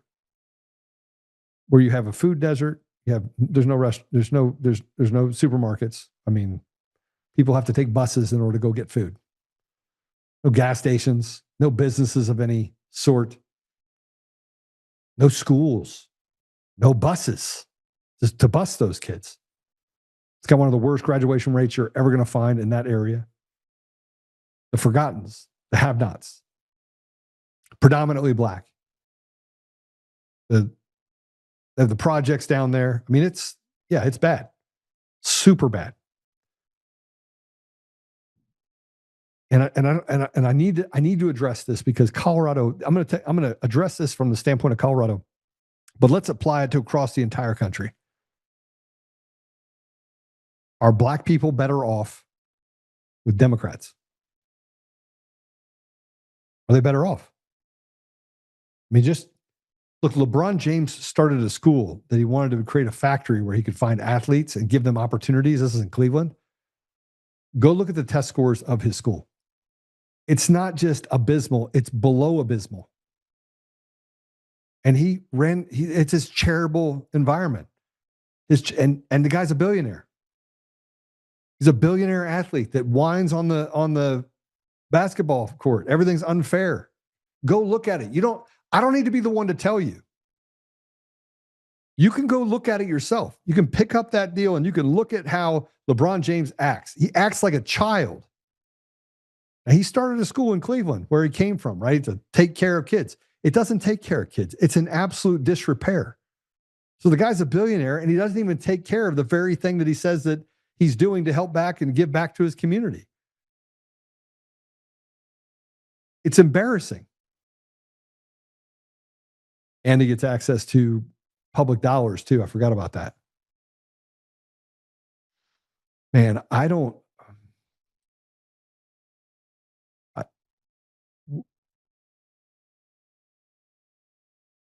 one of the things that Leighton said is that we have hope. We have hope for Colorado or for Canada. I have hope for Colorado. I don't want black people to kill their babies. I'm talking about black people first right now. I mean, if you go back and watch the videos of the people that I've had on the show, I don't dislike gay people. My friend Boris was on the show. He's still my friend. I've done a lot of stuff for Boris. He is gay. And he's black. And he's still awesome. And when I give him a hug every time I see him and he gives me a hug, man, he's still a Democrat. He thinks that the politics related to Democrat and Republican is all skewed. He believes the same thing about that there's no opportunity in those economically disadvantaged environments, that they become slaves to their environments because it creates commerce downstream. But I want to talk about black people for a minute. Just let's talk about black people. Let me look at comments so I can do this right. What has DEI done for black people? What's it done? Do you know who takes advantage of DEI for black people? Nigerians that come over and fake getting a PhD, that get arrested for having a criminal history that you find out that he didn't even have a PhD. He was a superintendent of a school system. That happened. DEI affects, we can say, the ability for Somalis to steal billions of dollars from the taxpayers in Minnesota and do so knowingly and willingly with the help of Tim Walz, who is the governor of Minnesota. See, black people are actually left behind. No, look at the black people in sports because they were bred for sports. Do you know how absurd that is? Some of the smartest people that I've ever met in Africa, black. Very smart.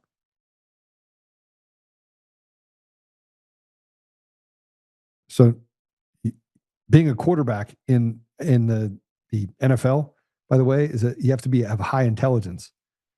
So I don't want to hear that there's an aptitude issue or they don't have the ability to learn as well as white people. They're disadvantaged. They're not, the only disadvantage is the fact that somebody took a boat anchor, tied it around their neck and threw it in the water and said, oh, by the way, I need you to live your life.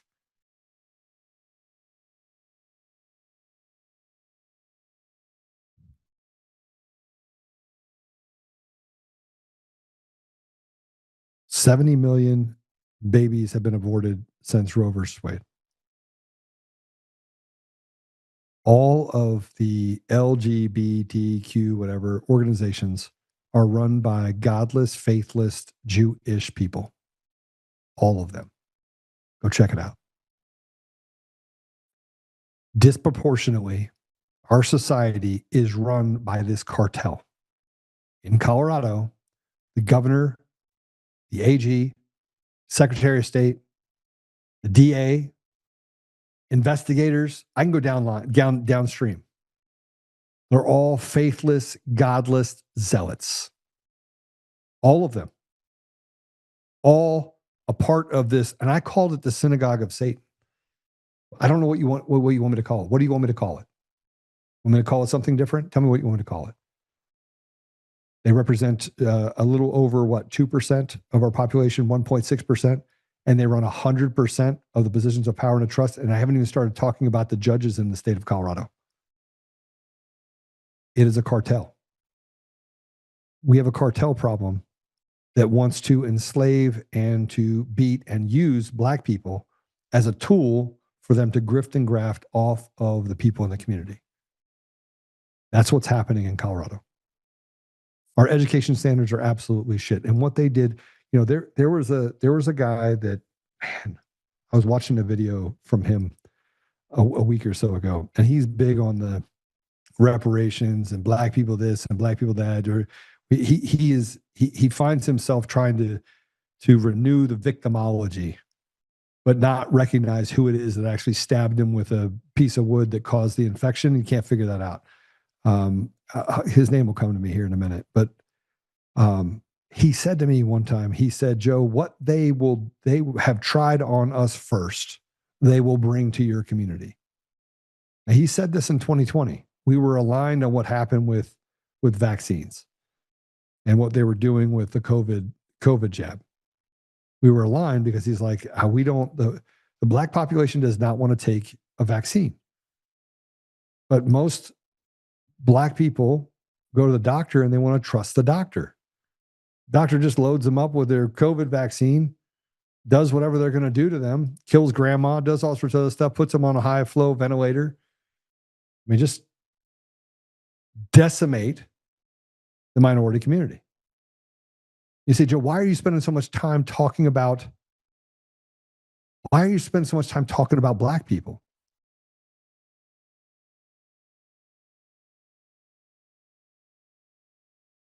There's a saying that says there's a little bit of truth in everything someone says when they're trying to create bullshit. And so I'm going to say something you're not going to like, and that is Black people don't have the same opportunity as white people. But black people that go live in a white community, they do. They fare better. They get better education. But then you have the people that say that they're not white that grab onto them and said, oh, by the way, black people are, look at them over there. Look at the black people over there, man. They're being taken advantage of by white people. And all you say, see white people that are running things. Only those people don't say that they're white. No. They don't call themselves white. This is where we are at in Colorado, and it's not unlike any other state out there. Go ask the black community. Go ask, you know what? Go to a bus stop and ask a guy that's sitting at the bus stop. He's probably listening to he's got his iPod. He's not wearing a belt. His pants are hanging down on his butt crack. I mean, he looks like he is in it to win it. But just walk up to him and say, look, do you feel like you're where you want to be in your life? And he's going to tell you, no, I don't. I don't feel like where I want to be in my life. And black people that make it don't understand black people that can't see that they're the ones that are stopping themselves from making it. But then I have to tell those people, you don't actually understand. You don't understand that look, if you keep putting obstacles in front of people, sooner or later they lose hope. Once you lose hope and you're like, okay, I can go be a pro athlete or I can be a drug dealer, but I want that Mercedes. Like, I want to have what they have. Why can't I have what they have? Well, because every toolbox that they have, you open it up, and instead of having tools that you can build with, they're given tools that are designed to destroy them, to make them fail. They give them a hammer, and the hammer's made out of wood. Well, how long is that hammer going to last? And over here, you got a hammer made out of metal. They can go build something with it. You can't build anything with a hammer made out of wood. But you have these people that stand up on stage and say, you know, we're for the black community and we represent the people. They don't represent shit. They represent themselves. They're a bunch of grifting assholes. And here's the reality. The grift is up. If we are going to get to a place where we restore our country, restore our state, we are going to have to get rid of machines and mail-in ballots in all 50 states. And if President Trump does not get that done, I don't care if you have to press the Insurrection Act or not. I don't care what you do. I can promise you this. The Republicans that are inside the House and the Senate, they're not going to help you. The people that are inside of they're not going to start arresting people. You have affidavits and you have testimony from people that said Dominion voting system was designed to actually steal the voice of people. You have audit after audit after audit. You have report after report after report. You have over and over again proven that, it doesn't work here. And here in this state, we had all these massive problems inside the system. They're designed to have problems. Have you seen one election that went well with Dominion or Liberty Vote or ES&S or Smart? None of them went well. And if they went well, it's because nobody questioned or lifted up the hood and said, why are these votes over here? Because they just push it all together and then they spin it all around and all the votes come together and then like, Democrat won 50.5% to 49.5. Yay, that's another Democrat. Nobody has an appetite for the radical left agenda. No one. For the overtaxation that we have in every level in Colorado or around the country. Nobody has an appetite for it. But here's what they say. They're like, Joe called for acts of violence. That's what they have. Oh, Joe's a conspiracy theorist that talks about the fact that the machines are rigged with no evidence. But I have plenty of evidence. If what I'm saying is wrong, and if you know someone that's black that lives in the inner city of Denver and Aurora, I want to talk to him. You know, my friend Jamal served 7 years of a 15-year sentence. He's my friend. I got involved in the Denver Dream Center, Pastor Beat, great guy. I went in there, I was wearing my Paracoup boots, right? They're fish boots. He burned his number. I just bought him a new pair of boots. I can't wait to see Jamal so I can give him his boots. But I told him, I was like, listen, he goes, man, what do I got to do to pick a pair of boots? I said, you got to stay on the straight and narrow. And then I'll get you a pair of these boots. And he burned his number almost 2 years early.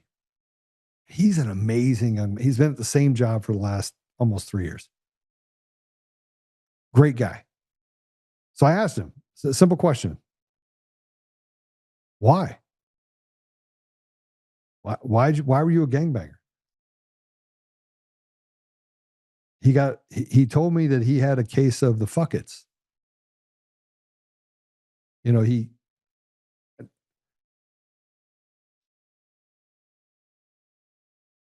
know what the case of the fuckets are? Case of the fuckets is that everything's going bad, so just fuck it. I can't get a job doing anything other than flipping burgers. So fuck it. I can sell drugs and make what I can make in an entire month in less than 3 days. So fuck it. There's no God anywhere because they've just convinced them that God doesn't exist. I mean, nobody's talking about God. Nobody's out there on the street. And by the way, there's a brotherhood, right, in the gangs. So he went homeless for a couple of weeks and he called his friends up. He's like, hey, yo, can I crash in your place? Oh, no, man, we can't. I don't have any room for you. Fuck it. Now, every time he goes to do something stupid, he calls me and I was like, oh, you got a case of the things aren't going well. He's like, yeah. I was like, all right, let's reset. Let's sit down. Let's talk about it. But Jamal doesn't have, he has me. How many other people don't have a Joe? How many people don't have a friend that basically will talk them off a ledge, walk them through things, get them to read a book? I got him to read a book. He read a book about investing. He's like, Joe, I need another book.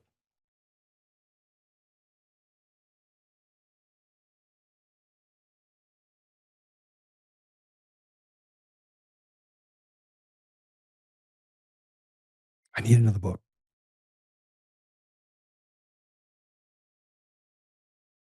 Black people think that they got out of slavery. Instead of getting out of slavery, they become enslaved by a party that uses them, abuses them, betrays them, and treats them like the slaves that they were back in the 1700s. And then they handpick, and choose Black people to run in certain areas as long as they toe the line. Or maybe they're just a sexual deviant like Tay Anderson. We'll put them on the board at 21 years old. Total freak of nature. And make sure, by the way, that he represents the LBGT, whatever you want to call that. Some just sorority of people that are completely confused and or abused or have just a ton of baggage. Mentally ill. It's like it raises to a new level of mentally ill. But they have to be a part of that too. You just can't have, and you know, if just the Black people in Colorado, just by themselves, if the Black people in Colorado would finally say or look at themselves and go, what in the world am I getting? Like, what am I getting? Yeah, I got a right to kill my baby. But the only reason I want to kill my baby is because I can't go get a job making enough money to take care of my baby. And the only reason that you have these guys that want to run out there and be pro athletes and not concentrate on an education is because the education system's not there. They don't even have air conditioners. They got teachers that are more interested in talking about social justice than they do about math and science and English. They literally are sexualizing children in Denver in the 3rd grade. And who do you think they're targeting? Black people. And then they have white people that are not synagogue of Satan people, that are not out there trying to recruit kids and tell people that I'm not white and everything else, that white people are bad, but I'm not white. And they're the ones running around. It's always the white woman, which is typically that person telling Black people that I know what your problem is. It's white people. And then you have Black people that are super successful that are like, man, I don't know what you're talking about. Ben Carson, the Hodge twins. I mean, the Hodge twins are a perfect example. Those guys are super smart. And they can't understand the whole Black victimology. I can understand it. And by the way, we're not going to be able to change this. You're not going to be able to change this victimology overnight because there is real pain. And every time I see a video of a woman getting, it goes, a police officer pulls her over, she's doing 20 miles over the limit, and she starts screaming through the little window, I don't feel safe. I don't feel safe. They've been given tools to basically make themselves look like assholes. And if you think I'm wrong, go check out Hodgman. They must do a video a week of a woman, a black woman, that basically, it's always a black woman, right? It's like, oh no, sir.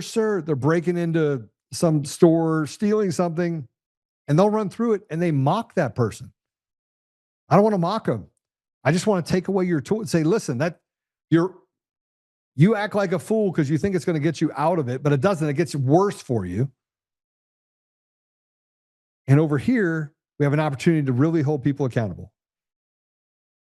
I don't know of a single mom in Aurora or Denver or what have you that doesn't want their kid to have a better life than they have. But while Somalis are out there gathering up millions of dollars for education systems that are learning centers, you get nothing. But they'll talk about you. They'll use you as a whipping boy against white people. Well, they give all the opportunities designed for people generationally. Let's say you've been around for 4 generations. They'll give them to the Somalis. They'll give them to the Nigerians.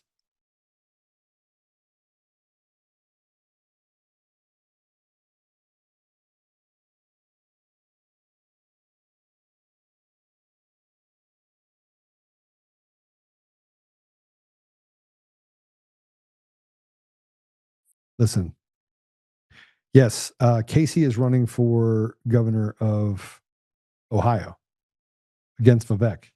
Vivek is, again, let's just call it. He came out and said, if you vote for anyone other than me, then you're a racist. Because that's their dog whistle. Again, Vivek wants to use people and say, I'm a minority. Well, how well did that work out for us with the FBI director and Kardashian Patel? Didn't work out so well.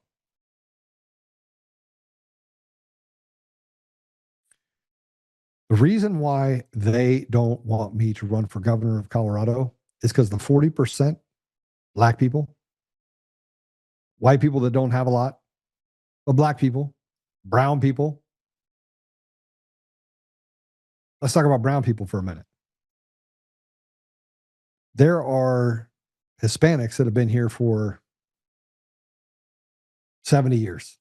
Families been here. By the way, you will not find a more Catholic family than you will in the cohesiveness, a Christian family than you will in the Spanish community. You won't. There's a lot of single moms because you know why? Because they keep their babies.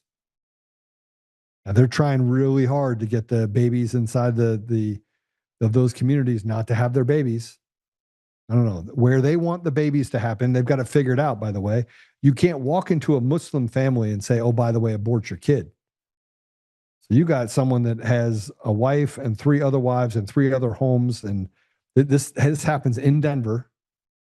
You'll have a guy who has a single mom with 5 kids in a house collecting all sorts of entitlements.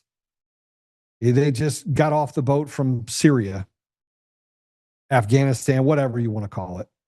He's got 5 kids in that house, 3 kids in that house, 8 kids in that house. They're all his. One dude. He's got a harem. You think they're aborting their babies? No. They're literally just sucking off the tit of the American dream. They're sucking it dry. Is that all Muslims? No, but it's a lot of them. People that are not Americans are getting those entitlements. People that are American are not getting entitlements. And they hate white people. For sure, they hate white people. Unless you're from Israel and you're part of this cartel, then they're not white. And a part of my family is Jewish. Part of my family is Catholic. Part of my family is Christian. Part of my family, look, a big part of my family is black. A big part of my family is minority. You call my sister up and ask her how we treat each other.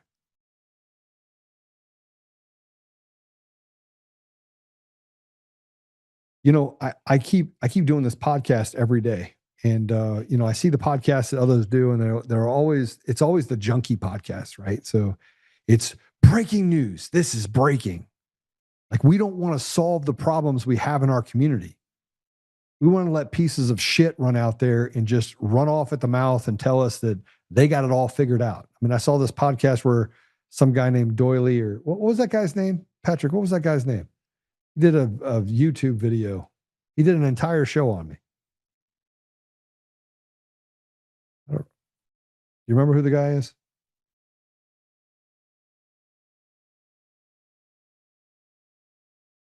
All right.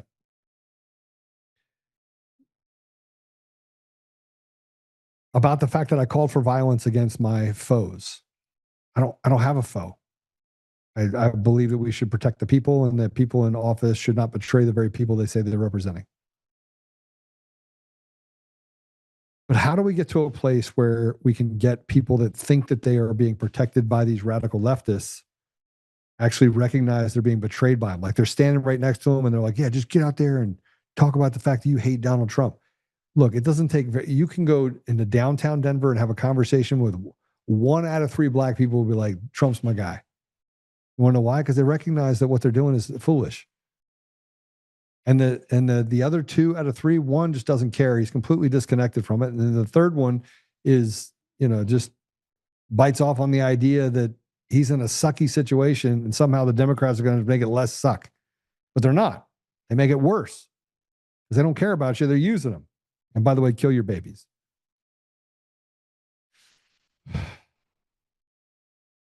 Let's jump through some hoops here and talk about some of the other things and the reason why we are here. Let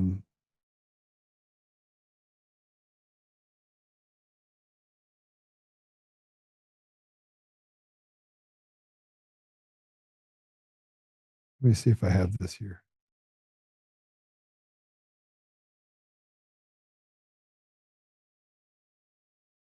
Okay, let's put up the Julie Donuts thing, right? So let me. This is Kyle Clark. This, by the way, is the guy in 9 News in Denver, Colorado. He's blocked me, blocks anyone and everyone that calls him out and questions anything that he says. He has zero substance. Let's look at what Miss Donut says completely. Why don't you tell the truth about how Tina got railroaded with bullshit charges and got no bail? And then she caught the Dominion voting machine fraud that flipped votes on the fake Biden "you trash can." Watch what happens to these scumbags. All of them. Civil lawsuits too. TikTok traders. So this is Julie Donuts putting up there. So then Kyle answers her.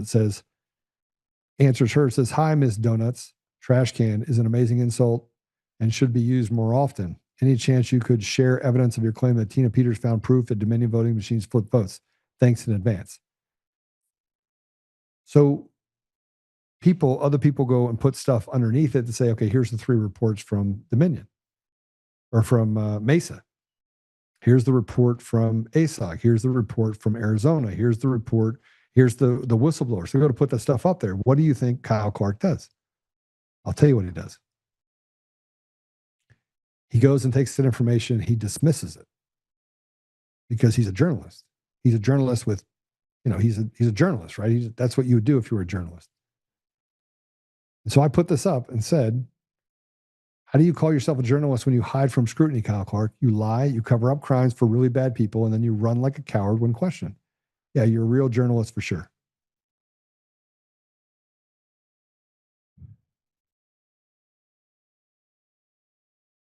All right, let's go ahead and take that down.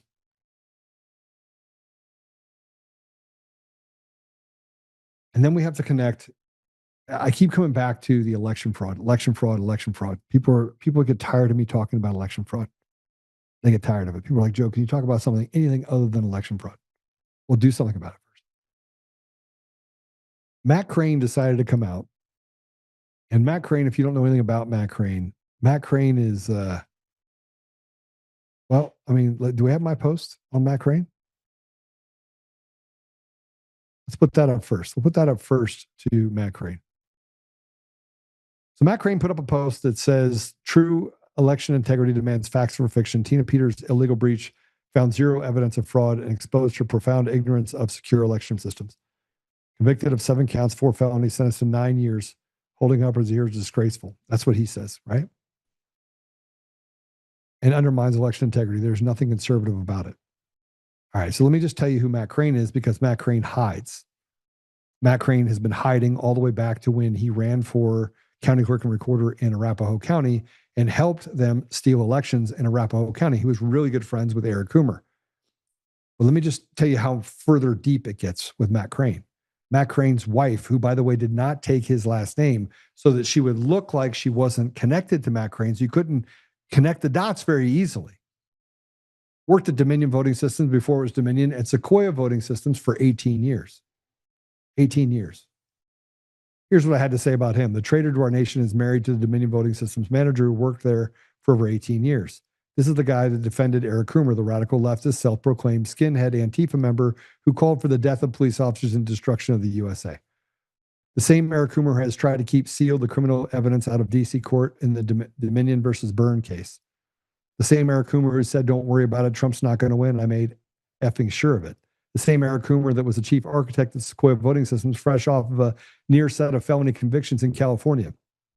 The same Eric Coomer that ran into a building, left the scene, ran into a bar, and took a couple shots and then lied to police over and over again, committing a felony in the process. The same Eric Coomer who ran 50% of the vote of the American people as the director of strategy and security for Dominion. Matt Crane partied and was friends with a deviant. Yet he calls himself a Republican. Now, like most leftists, his wife and him kept different last names to hide the connection. Well, they bullied, lied, and defamed Tina, myself, and anyone that questioned the system of fraud. Matt Crane is a treasonous traitor to the nation. He knows the system is fraudulent, and he continues to lie with impunity. Mark him on the list as one of our originators and cartel members who has stolen the voice of the people of Colorado.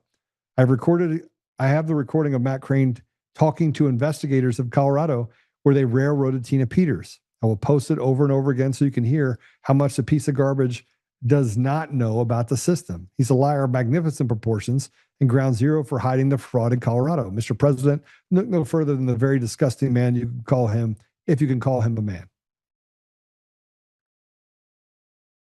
The reason why I talk about this over and over again, you guys get tired of hearing about it, is because if we did not have fraudulent elections, everything would take care of itself. And it might take time. It might take time for it to undo it. But the people would find ways to put, when you have a media apparatus that defames people on the regular, but your enforcers, remember, so you have the earners over here, so that's the media companies, that's the people, the lawyers, they're over here. Then you have the enforcers, so let's just say you go to sue these people and they just dismiss it. Let's say you go to get to the bottom of the election fraud, they dismiss it. And when the sleeper cell, when it gets to the point where they have enough density, which is what they have, then the enforcers stop things from happening that create progress. They try to basically run the clock. Now, if what I'm saying is not true, then what did they do to President Trump over 200 times in the last 10 months? You would have to be foolish not to see that that's what's happening. These people are literally running cartels. How do you think Mamdani was sworn in as the mayor of New York City? They found massive numbers of ballots in New York City that were people that were not legal to vote. They were not in our country legally. And nobody said anything.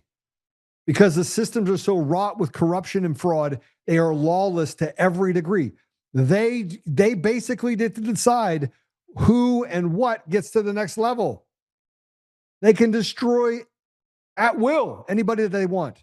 Because the system, when you have the earners that are here, the lawyers, and you have the enforcers, which are the judges, and they're rotted to the core, what you have is a recipe for organized crime. It is a cartel.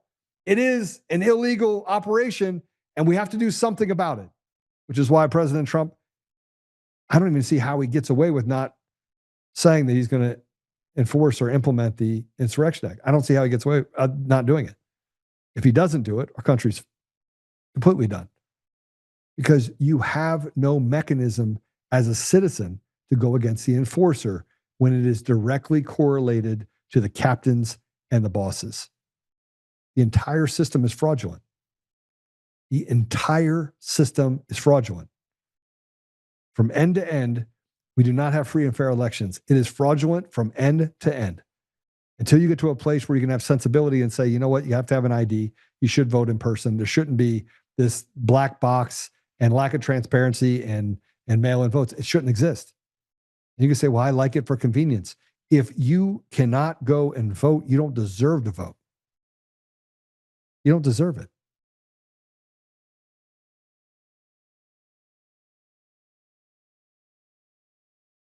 Fraudulent election systems that are run by fraudulent people who are radically motivated put Mamdani in the seat as the mayor of New York City.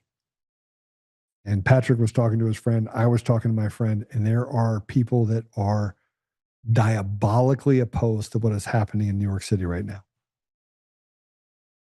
But let me just show you what the inauguration in New York City has. And you decide. Go ahead and play it.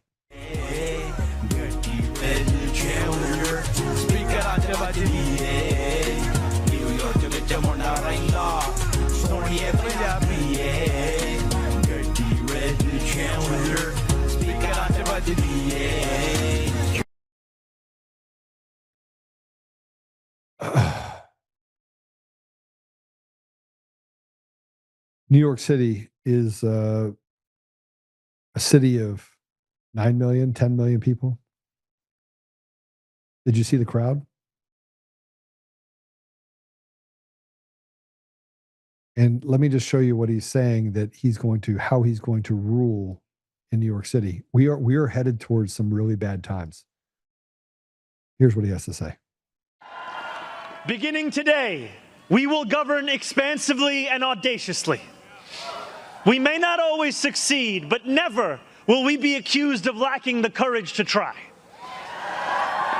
To those who insist that the era of big government is over, hear me when I say this. No longer will City Hall hesitate to use its power to improve New Yorkers' lives.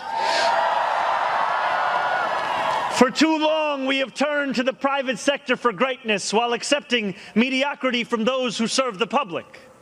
I cannot blame anyone who has come to question the role of government, whose faith in democracy has been eroded by decades of apathy. We will restore that trust by walking a different path.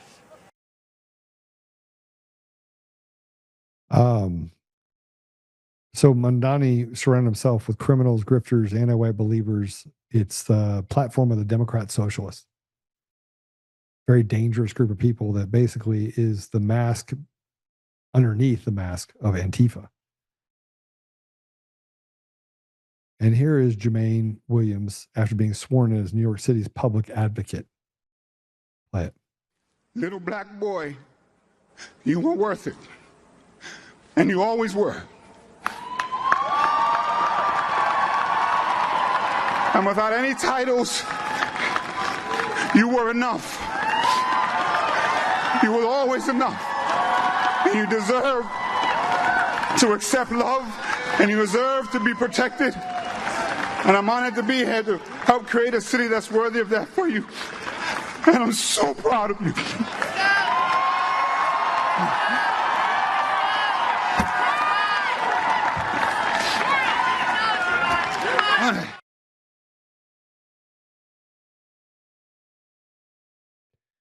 He's a BLM activist.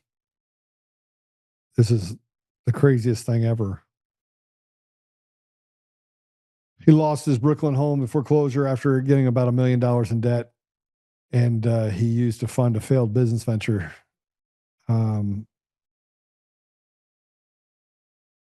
He made $184,000 annually as a public advocate and generated additional income by renting out the property.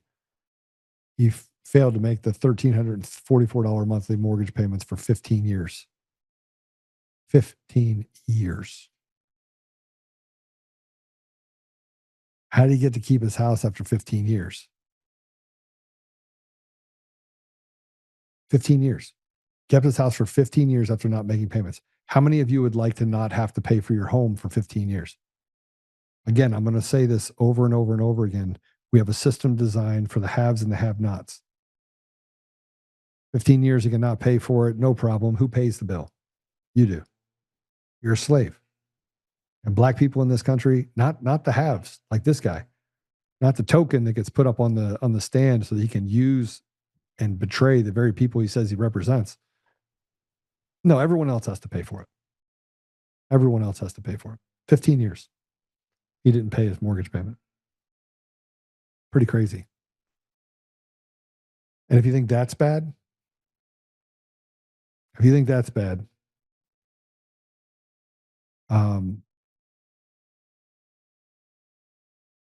he appointed a felon in charge of public safety, Mice and Lennon, in charge of New York City, is now told that Mandami has the blueprint for the Democratic Party. This is an insurrection. This is, and the people of New York City, I will tell you, you want to see people rise up. He's going to piss off the wrong people, and it's going to be really bad for him because East Coast people, we don't play. We don't play.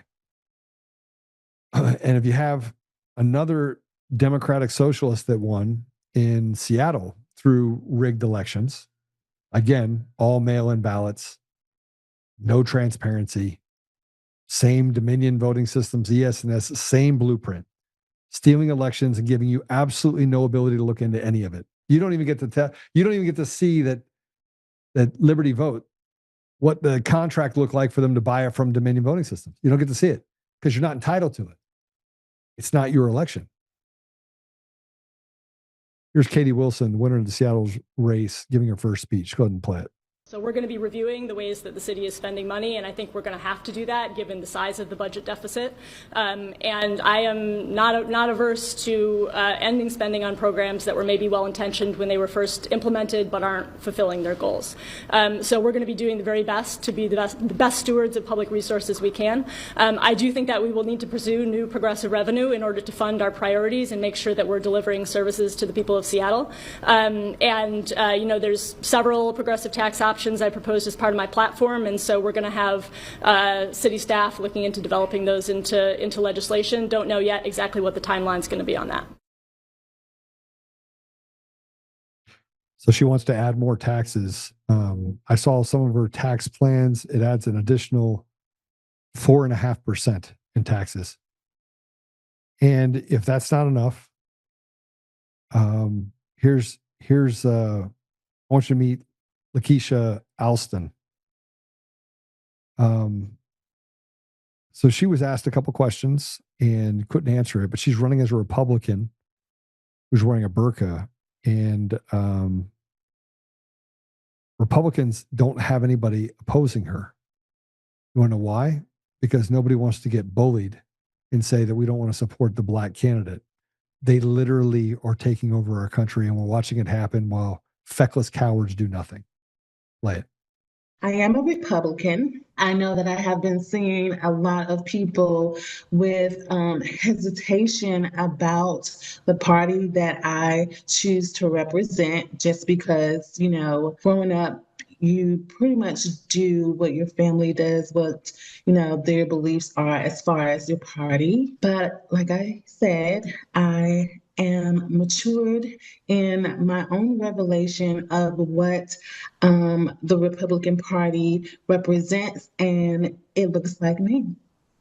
And just the ideology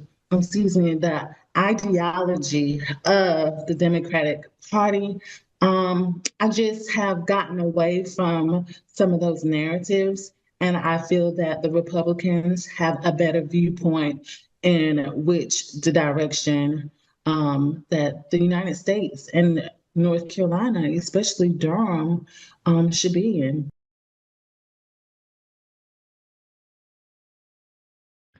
And here's something from San Francisco. If you don't think that this is a pandemic of massive proportions and that you think you're safe, 2026 is the year of do something or else. Play it. $5 million payments to eligible black residents. However, paying for it may take some creative accounting. As the New York Post reports, The city's admitting it can't sign the checks as it's facing a $1 billion deficit. Can't sign the checks.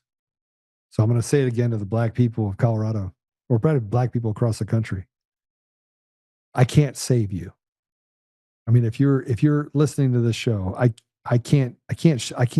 actually don't think it's possible that we can undo and unring the bell for the last 20 years for people that are already in their 40s. We can try. But I can tell you that the next generation coming up, if we can take away the ability for us to give billions of dollars to Somalians and Nigerians and illegals and start investing it back into your community, I mean, I will say something that is really interesting, and that is, what do you have to lose? You have shit now. You have nothing. You have nothing. You have nothing to show for anything. And the whole idea of the Democrats taking care of you, they're not taking care of you. They're taking care of the cartels in the streets and ignoring them. They're not taking care of you. They're giving you zero opportunity. There's no, show me where United Airlines is in there trying to help you in your community. It doesn't exist. Black, brown, green, yellow, purple. If you're in the poorest environments, you're a commodity. You represent dollars to them.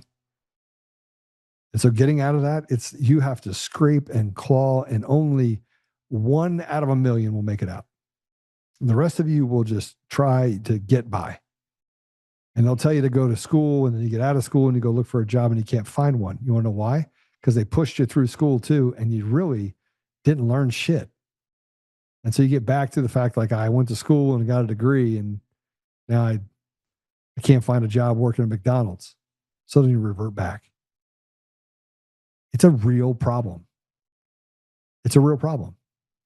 But how about trade schools? How about we turn those? How about we take all the people that are at East and make them go, and they can have their school at the Mayor Wellington Webb building. We'll move all those bureaucrats and judges down to the East, Denver East. Maybe if we stopped actually with the grift and the money that they're pushing out to NGOs to tell you to cut off your penis, maybe if we take the money away from them and we start giving it back to the kids, maybe there'd be a chance. But right now, you're in an environment right now where you are the victims. You're right. You are the victims. And the people that are victimizing you are the very people that are saying they're there to help you. They're betraying you. Every way, shape, and form, they're betraying you. So there's a lot of different things that we have to get right. But one of the things that we have to get right is how we fix this sickness, this disease in the community that is caused by this lawlessness and this lack of just basic management of our city and our states. So that's all I have. Let's go ahead and pray it out. It is the first. We got a lot going on today. It is Friday. But look, I am very hopeful. I think that it'd be hard pressed. By the way, most of the people that are in Washington, like the Harmeets and the Pam Bondi, they're not affected by any of this. They've never walked into the hood anywhere. They've never walked into a bad area of town. I mean, Pam Bondi wouldn't know what the hood was if she was, zero understanding about what's going on in this country to the poorest among us. So I pray that somewhere along the line we can have conversations. And look, I don't even have all the answers to what's happening in Colorado or even in the other states, like what's happening in San Francisco. But again, it's virtue signaling while letting people just do whatever they want on the street and victimize you. And then, maybe or maybe not, they'll throw a few dollars at you to keep you hungry. But by no means do they plan on trying to fix anything. They just want to kill your babies, take away your education, and tell you, by the way, that it's the white people over there that are doing it to you. It's not. It's not. All right, let's pray. Father God, thank you for just for everything. And I know what we're up against right now, and it's a lot. So I just ask you, Father, that you will protect us and guide us and give us the strength and courage to continue to fight through all of this, whatever you want to call this, that we're going through, this ridiculousness, this evil. Well, I ask you to put a special blessing on those that are sick as we go into the new year, and that they may be healed. And I ask, Father, that you give us the wisdom to be able to maneuver through all of the different challenges that we're facing today. It's a lot. But I know, Father, that you have a plan, and so we are your willing participants to serve you. Help us, Father, we may never become the very thing that we're fighting against, and we may take a step back and just recognize when we start to get off the rails, because we're seeing just the immense amount of evil that we're dealing with. Help us to be your servants, Father. Say these things in Jesus' name. Amen. All right. Apple Podcasts, Google Podcasts, Spotify, Pandora, iHeartRadio, TuneIn, and more. We're on all that stuff. We're going to be on Roku by the end of the week or month, I think. And you get to go share. And for the guy that just threatened my life and said he'd come from my family, I'm just going to tell you real quick. If you have anything that you hold sacred, you can come for me anytime you want. You talk about my family, and you even think that that's even a possibility, I just want you to know, all bets will be off. So there you go. I'll see you guys later. And by the way, I'm not Jesus. I follow Jesus best I can, but I'm not Jesus. Except for Flynn claiming he did not know Joe. Yeah, he said he did not know me, which is not true. Yeah, it's pretty crazy. You guys have anything else you want me to talk about real quick?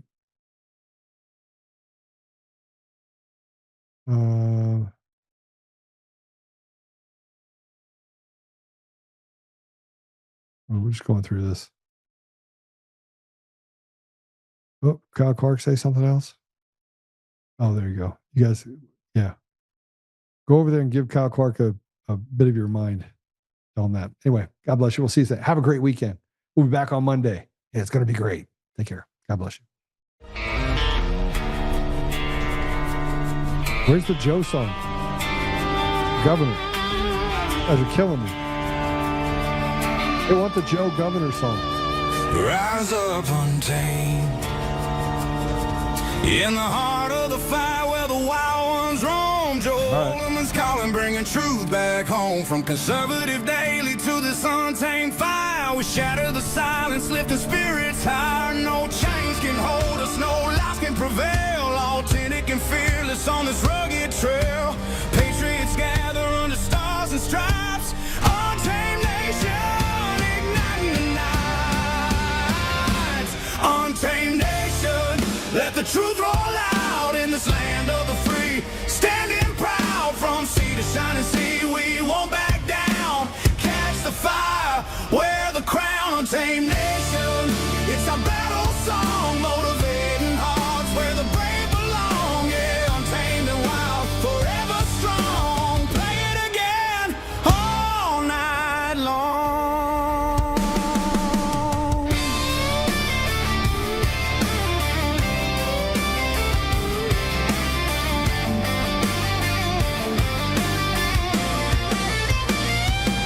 Break the mold, chase the real. No more games, time to heal. Joe's voice leads the untamed crew. Truth matters through and through. Untamed nation, let the truth roll out in this land of the free. Standing proud from sea to shining sea, we won't back down. Catch the fire, wear the crown. Untamed nation, it's our battle song, motivating hearts where the brave belong. Yeah, untamed and wild, forever strong. Play it again all night long.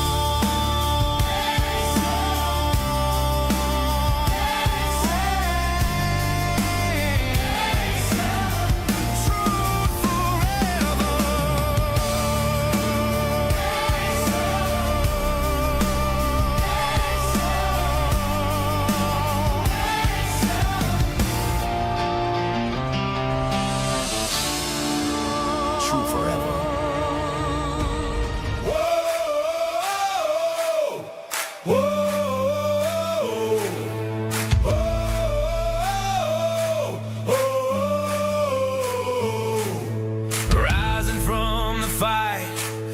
forgotten and the free, exposing rigged machines, Coomers, lies, dominions deceit.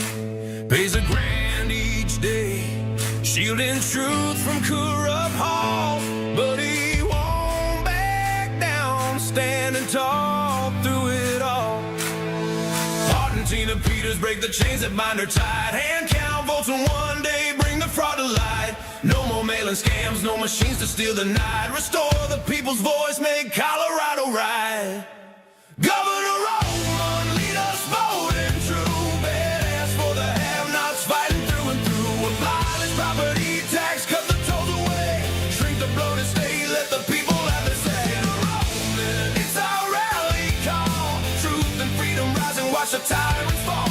Untamed Colorado, strong and proud, we'll be one man for the people. Set our great state free.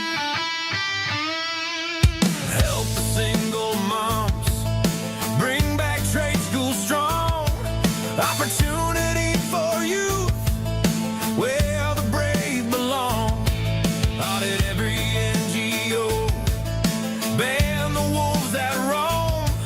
Reclaim our stolen land, bring the power home.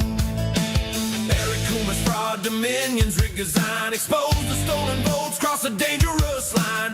No more victimhood, no chains on you and me. He's running for governor for real liberty. Smash the fraud machine, pardon heroes jailed. For the have-nots, rising truth will never fail. One warrior defies the corrupt elite. Colorado reborn, strong on our feet. Governor Oltmann, lead us bold and true. Badass for the have-nots, fighting through and through. Abolish property tax, cut the tolls away. Shrink the bloated state, let the people have the say. Governor Oltmann, it's our rally call. Truth and freedom rise and watch the tyrants fall. Untamed Colorado, strong and proud, we'll be one man for the people. Set our great state free. Whoa, whoa, whoa, whoa. Governor Oltmann, lead us bold and true. Governor